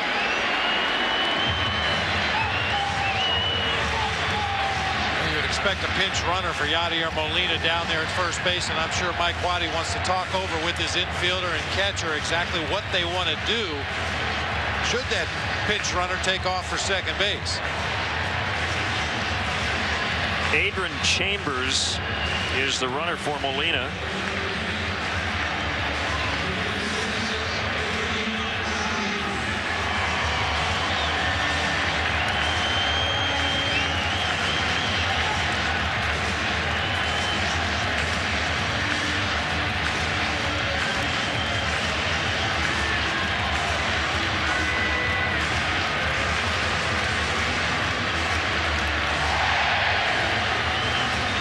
Skip Schumacher with runners at first and third and 2 outs, and the Cubs clinging to a 1-run lead.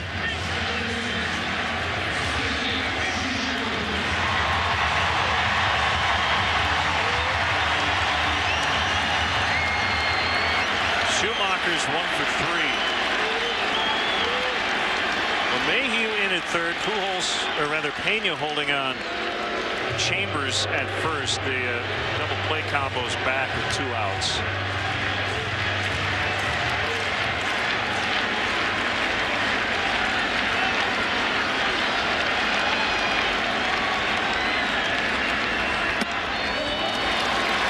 Slider missed high for ball 1.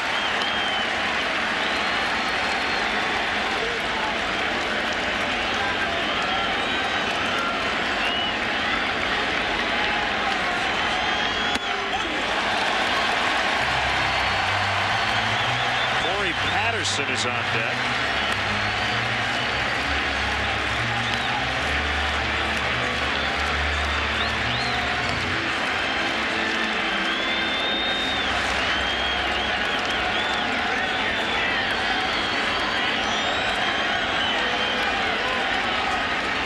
Swing and a miss on a good slider.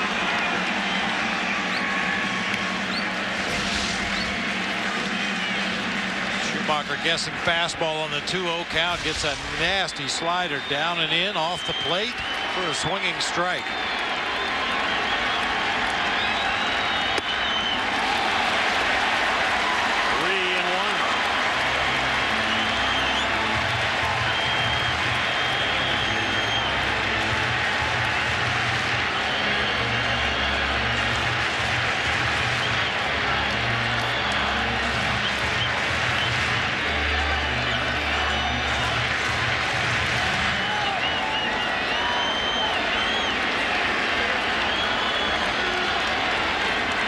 Here it is. They're loaded.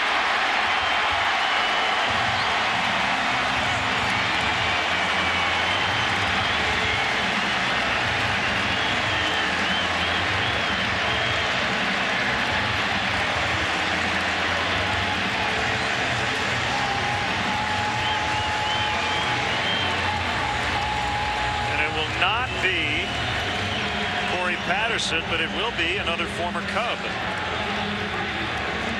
Ryan Theriot.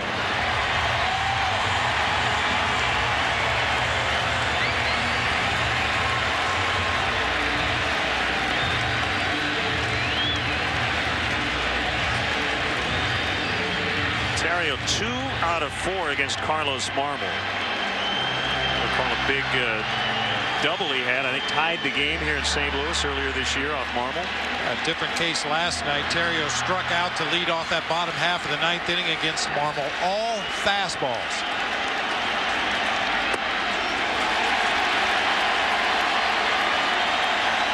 We can't walk him here now that the bases are loaded.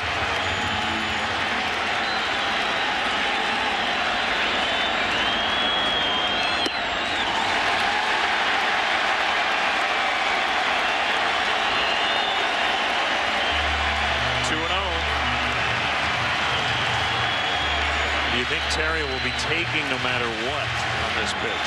I can't imagine a scenario where he'd be given the green light against a pitcher that's struggling to find the strike zone with the bases loaded in a one-run game. He got the call as Theriot vacated. Thank you. Wow. Backup slider from Marmol never really took the break, stayed inside off the plate the entire way, but they get the call from home plate umpire Lance Barksdale. Well, remember that one.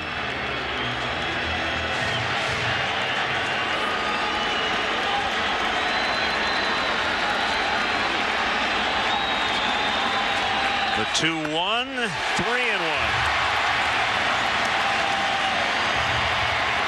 Well, when he gets in trouble, what does he do? Goes for the slider. And you know Theriot knows it.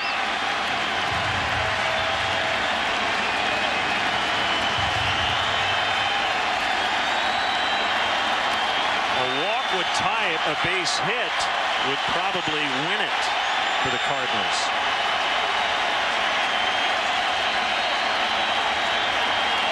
The 3-1 pitch. 3-2. That scattering of pitches, yet somehow the count is 3-2, 1 strike away from ending this ball game. Runners will go 3-2 on Ryan Theriot. Cubs lead 1-0. Here's the pitch. Ball 4. They've tied it. It's 1-1 on a bases loaded walk.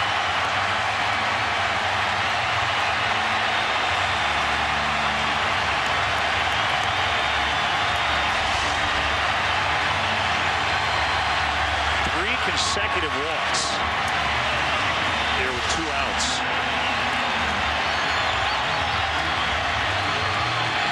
Bases still loaded. Chambers representing the winning run at third. Now it's Rafael Furcal. And he takes a fastball for a strike.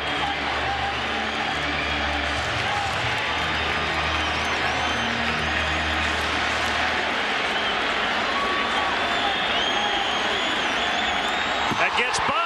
Chambers will score, and the Cardinals win it.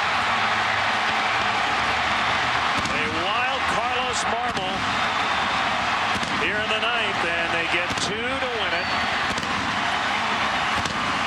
3 walks and a wild pitch.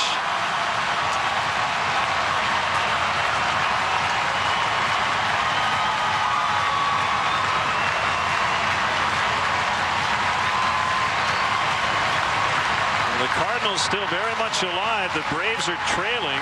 They could get to within 2 with 4 to go.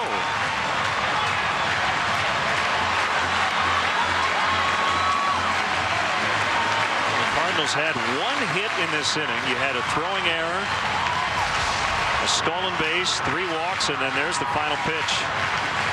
About as inconsistent as we've seen Marmol all season long here in this bottom half of the 9th inning. He just had no idea where the ball was going when it left his hand. So the final score from Busch Stadium, the Cardinals 2 and the Cubs 1. We'll have more in a moment.